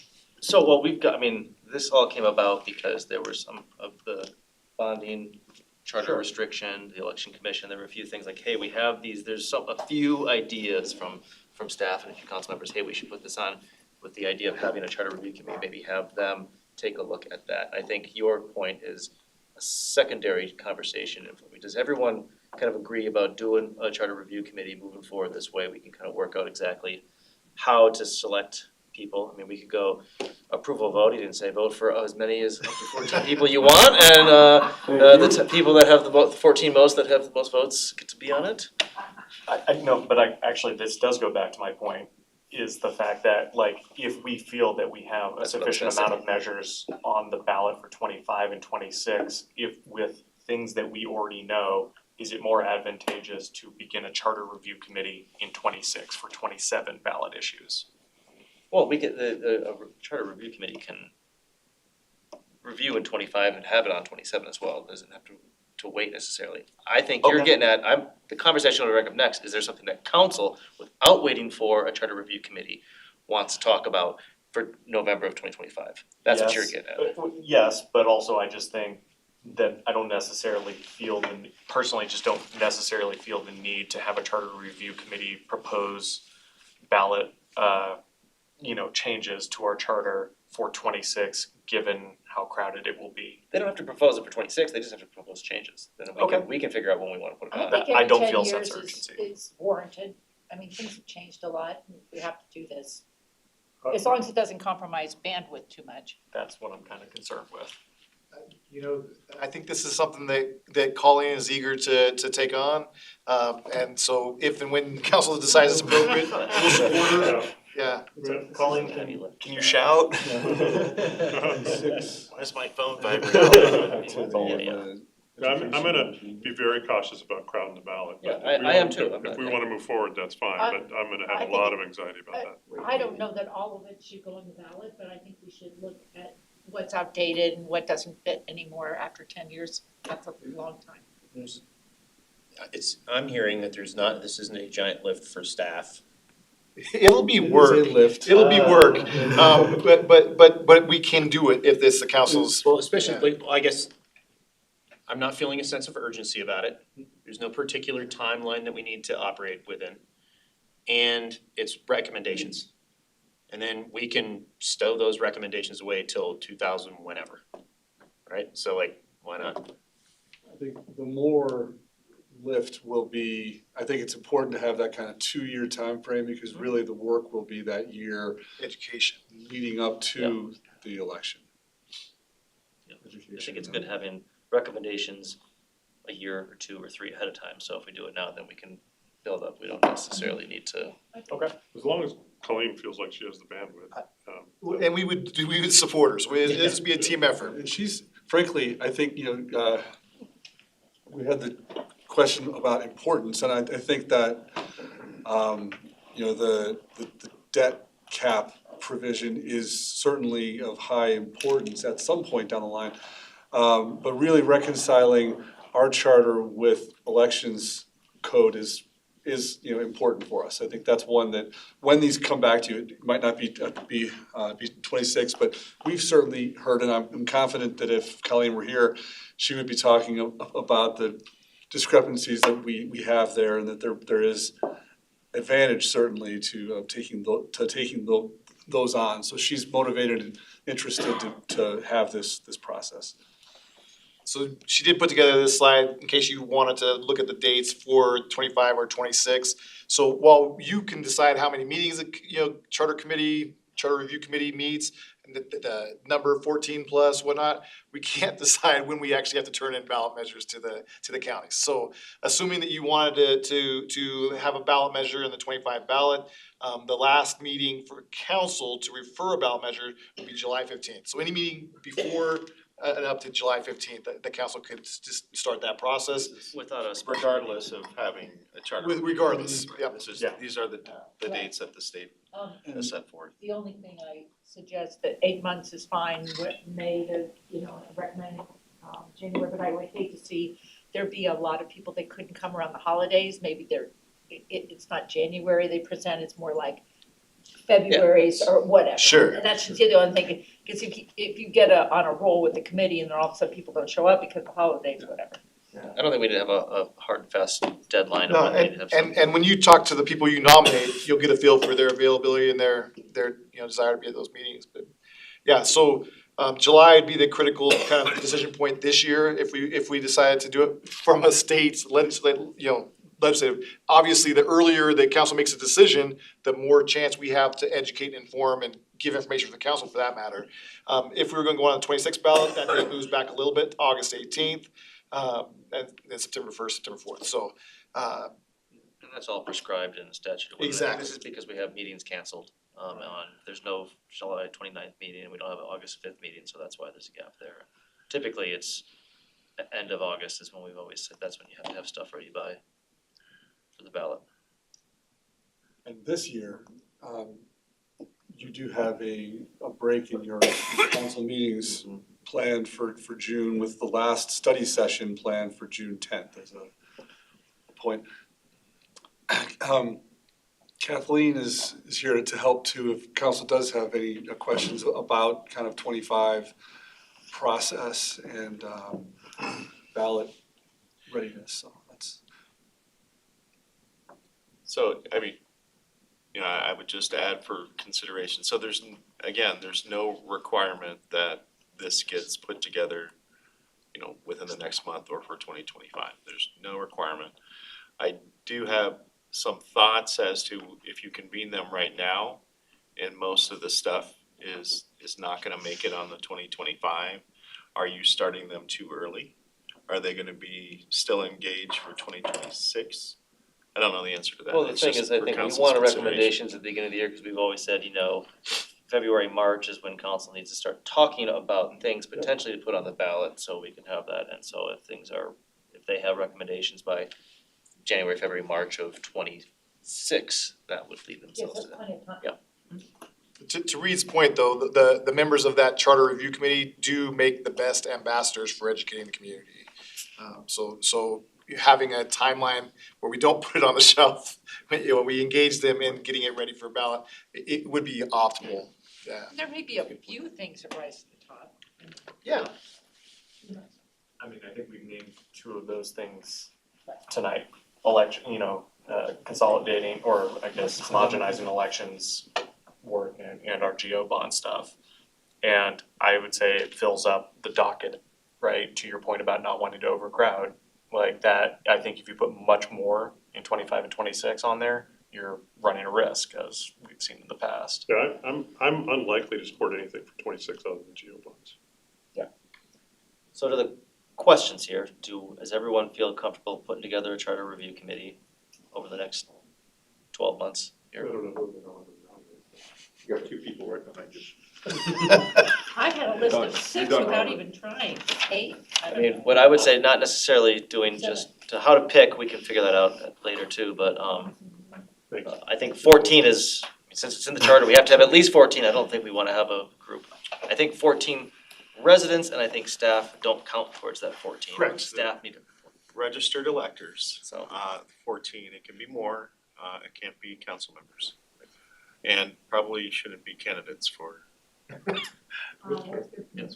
And so I would say we could, I mean, council, I think it was in the communication that we just put at least 2 names down. If you wanna put 3 or 4 or 5, I think that's fine, because I have a feeling we'll probably put some duplicate names down there. So, no more than, Unless you're spending more time at Old Town. no more than 5, no more than 5 names, at least 2 and no more than 5 per council. Priority order? No, we're not ranked twice, we're not ranked. And then, we can figure, Colleen can tally it up. more than 2. I said, yeah, no more than 5, at least 2. Does that work for people, or is 5 too many if you wanna do just? Do we have a clear majority that would like to engage in a charter review committee starting this year? I think we just said that, yeah, everyone's We yeah, do. yeah. But starting for this year or starting? This year. Starting this year, yeah, that's why I said Yeah, starting this year. Okay, I just Starting didn't, I'm this sorry, year. I didn't see it. Yeah. I was just looking, I am. I didn't see Maybe it. after That's the why I moved on. break. Okay, I'm sorry, I apologize. And then the timeline still work, as we kind of laid out there? Yeah, and when do you want the? Yeah, so she wanted to do it fairly quickly. Resolution next week? Yeah, April 15th, and then we would have resolution to appoint council members in in May.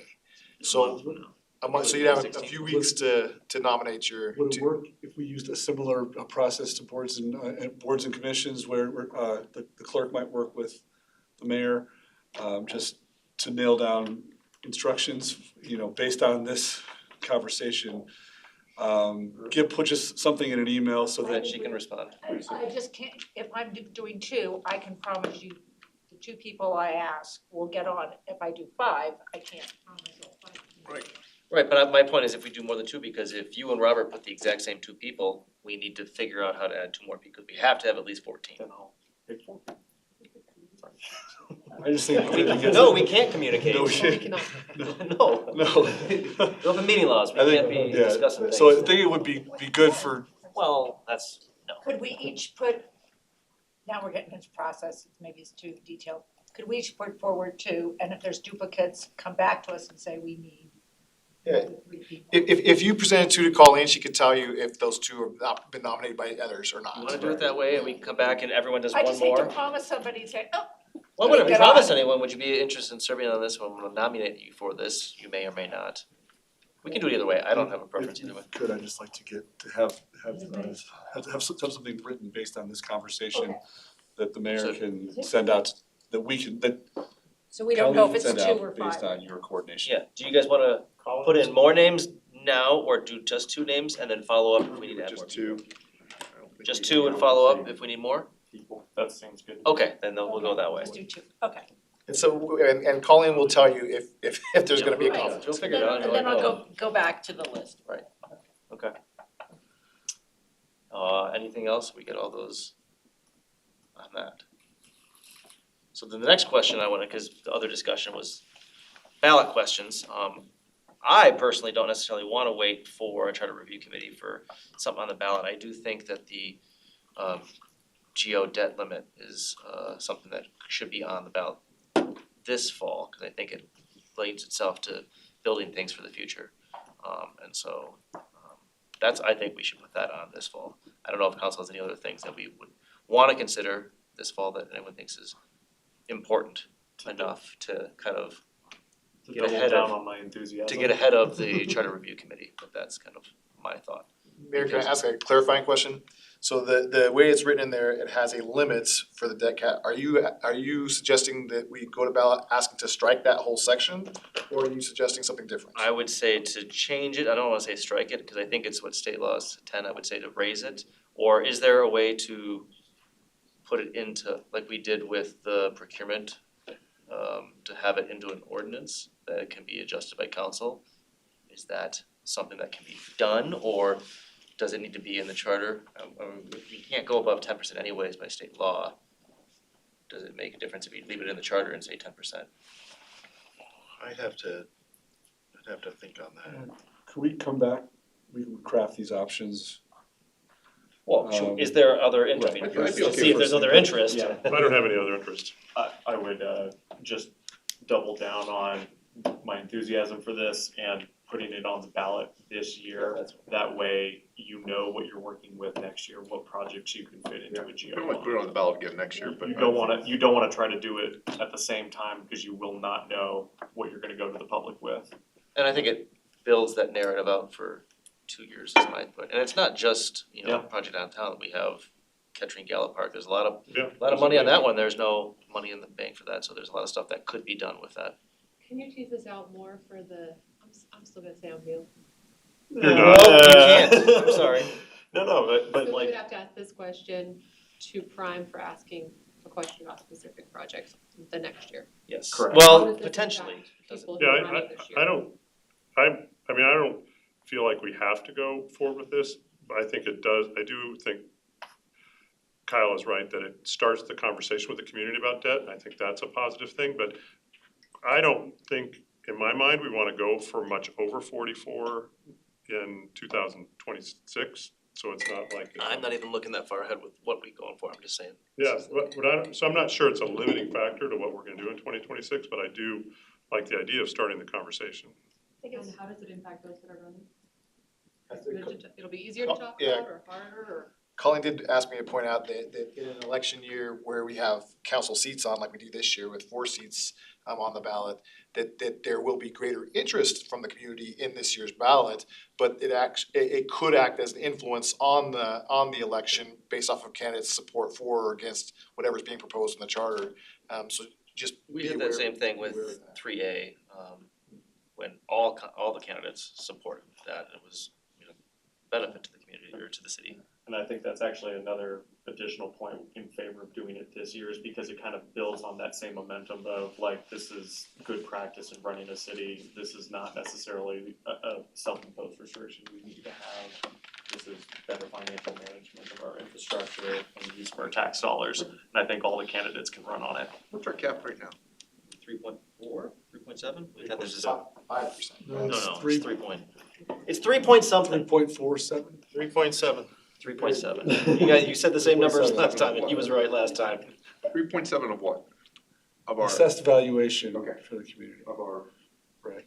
Buildings. I understand where Colleen's coming from, but I don't think it's wrong for candidates to differentiate themselves on certain issues, and sometimes it's hard to know what they're voting for. It would be hard for the ballot issue if you have people out there campaigning against something that we wanted to go out there for. I think that was the point. Either way, Either way. there could be impact.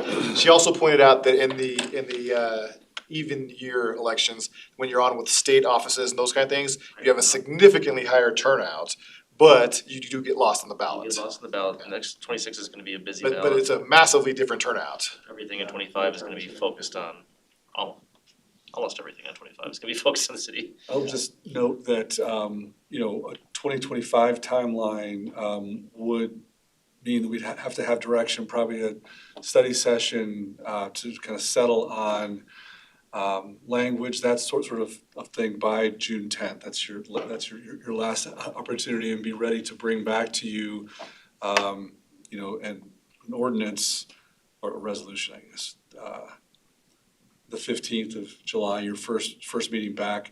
I think it just means that we wouldn't have the time to do the amount of public education, some of the ballot crafting that I think we all have experience with. I don't know if Kathleen can comment. We anticipated this question. We would have through September to talk about, because it's up until the second reading. Educating. Yeah, yeah, so we still have Correct, September yeah. 19th. Yeah, I'm thinking of, I think when it comes to the question, crafting that question, I think, there might not be as much time. Because you can amend it up until the second reading anyway, Some of so. our consultants. Yeah, I would just say, based on previous experiences here in the city with recent ballot measures, ballot questions don't do a great job of communicating what the outcome is that you're looking for. So our experience has shown, you really need to start early, and that there's a keen interest in understanding why. Like why is this important? Why is it significant? And also going through a series of potential solutions.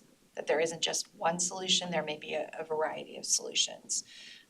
Those solutions are usually, if there's a cost associated with them or a trade-off, that the community really wants to understand that from an education standpoint. So when we've been successful and started typically in, sort of that January, February timeframe, we've had the opportunity through both focus groups, one-on-one interviews to really understand where people's sort of benchmark of like their basic understanding, where there are opportunities to craft messages that really resonate with them. We've, had with the 3M measure in particular, we had 2 rounds of polling, so we could kind of test, are those messages really working? Where are they working in terms of demographics?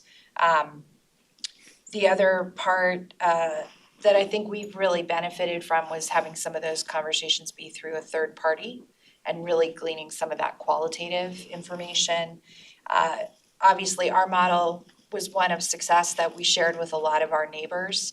It's the same model that Arapahoe County used last year as they went forward with their measure, doing that over a course of a couple of years, both polling and that education process. But we're very open with all of the county and its registered voters around what are potential solutions, what are the ones that make sense, and kind of go through those series of trade-offs. And then I think the last piece that we kind of learned through that was particularly because we were talking about capital, where we started the conversation was really that clear sense of defining what the problem was. And so while that why is super important, that definition of the problem was probably the most powerful way for us to really coalesce the community around both that there is a challenge that the city's facing, there are a series of solutions, and then how can we use that information to really engage the greatest number of people in that conversation and defining what solution makes sense. So Well, based on our experience, we are in a different timeline than where we have found success in the past. And so education. there is. Right, we'd be limited, we would be doing our best to craft the ballot question based on the themes that we believe would resonate.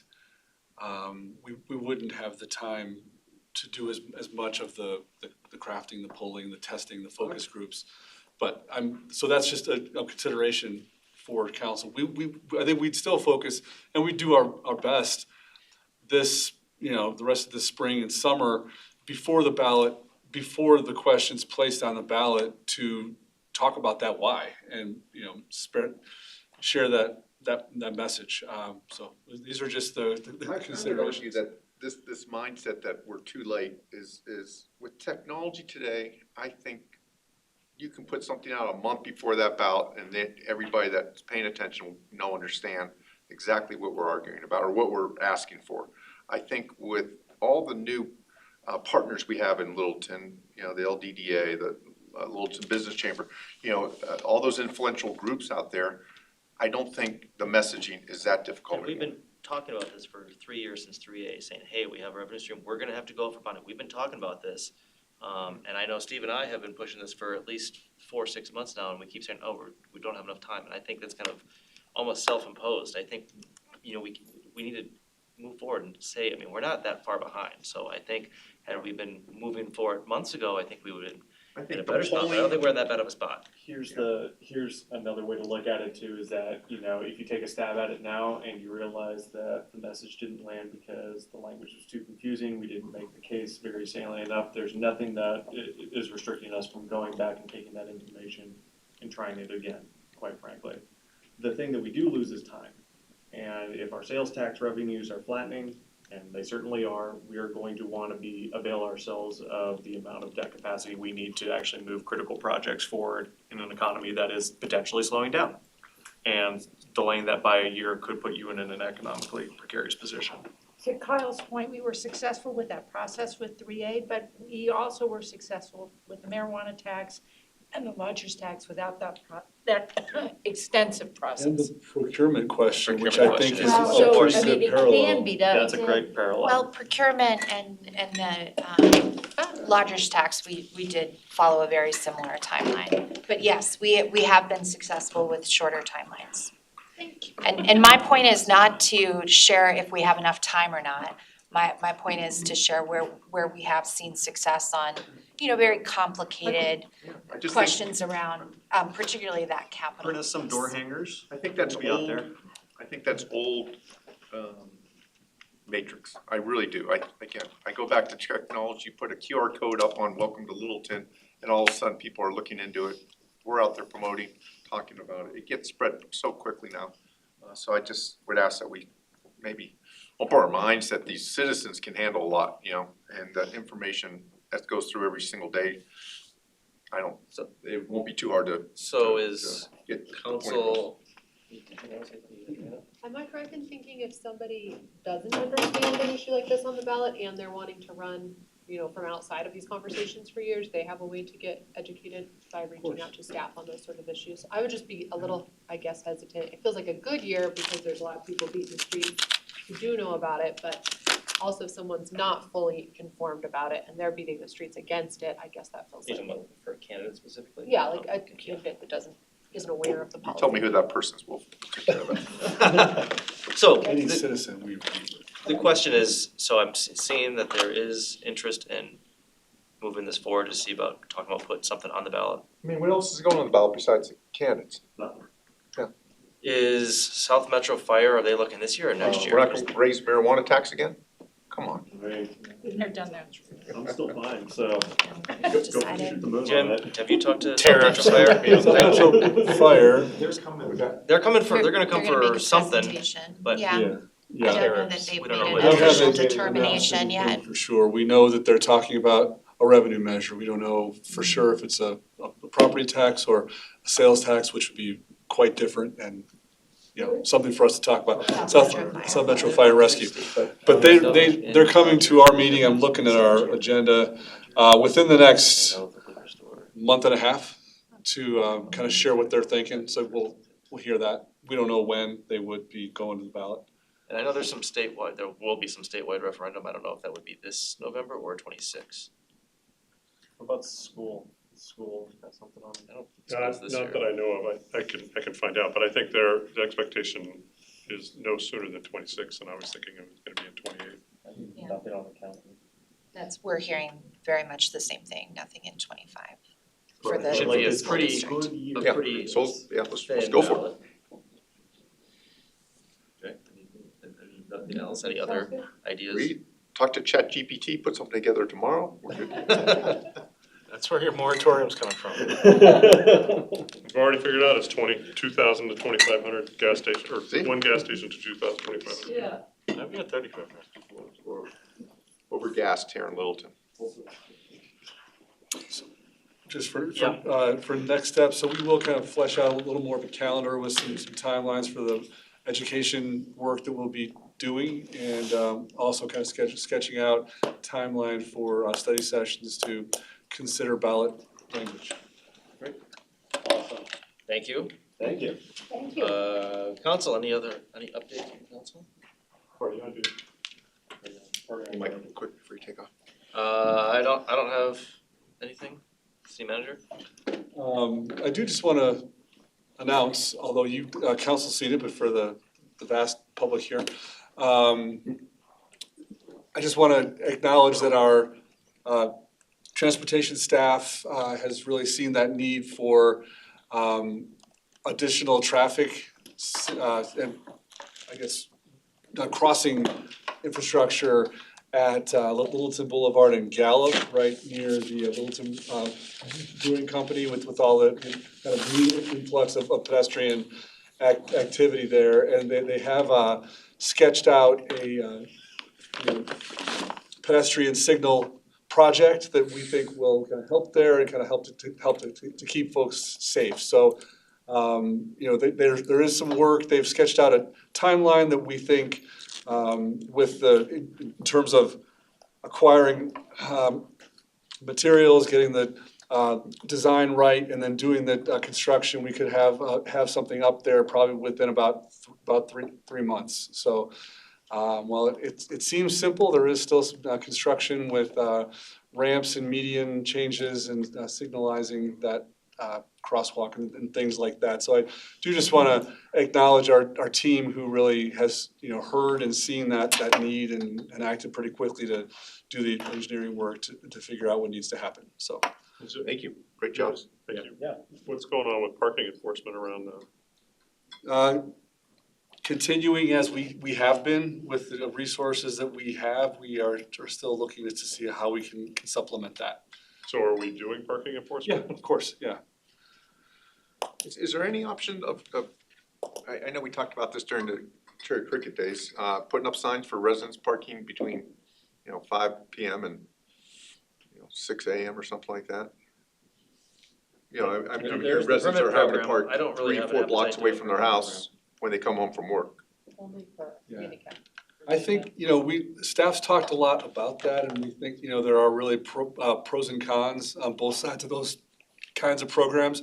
We think that parking on Littleton Boulevard and on the adjacent streets will be a key kind of part, or one of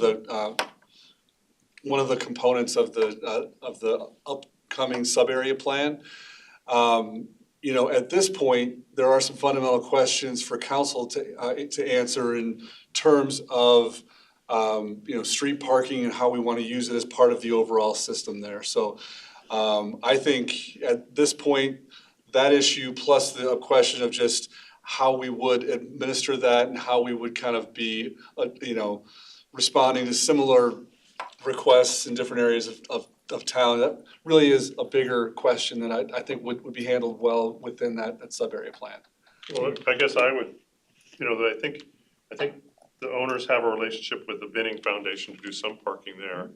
I would like to think of ways to encourage them to have relationships with other businesses that may have parking in the evenings. I mean, Lost Coffee's across the street and closes at 4, but it's closed in the evening. He said he talked to them and they don't wanna have a conversation with them, so he's like, I don't know what I did to piss them off, but they're shut down, so if you drink coffee, they're asking them to open it up. They talked about it. That's right. They talked about it. The ballet is busy in the evenings. I think the ballet, somebody made a good recommendation that they could actually, if they wanted to kind of have somebody there charging, $10 a spot, for fundraiser for the ballet, But they need it for their. Well, I get it, but there's nights they don't need it, So the nights they're not gonna use it, charge. It's hard to know which nights are. They have Well, signs. no, it'd be their We people. didn't have a conversation It'd be about ballet's this people tonight, to so. figure it out. Well, I guess I would like to consider pushing the owners of the brewery to continue to pursue relationships with places that can expand Well, parking. they're talking about running shuttles from Woodlawn Shopping Center, I think is who they're talking to, that said they can use some of their space. And so they're gonna run like a rickshaw type, one of those electric bike shuttles. So they are very aware of the concerns by a lot of citizens. And then it's also the noise on the people on the backside of, on Forest and on the back to the north of It's the a brewery. block away, why do you need a shuttle? Well, I think We can't have a conversation about this tonight, cause it's not on the agenda, so, you asked your question, Yeah, we can't, We're We're not not talking gonna- about anything. unless we agendize it. So we're not, We're just opining Well, right and we now. try to get you to stop talking. Just opining So, about future things to talk I guess we about. are commenting on the city manager's update. yes, sort of. You asked a question, we're getting a little off topic there. I want to continue having this conversation. Well, at some point, yes.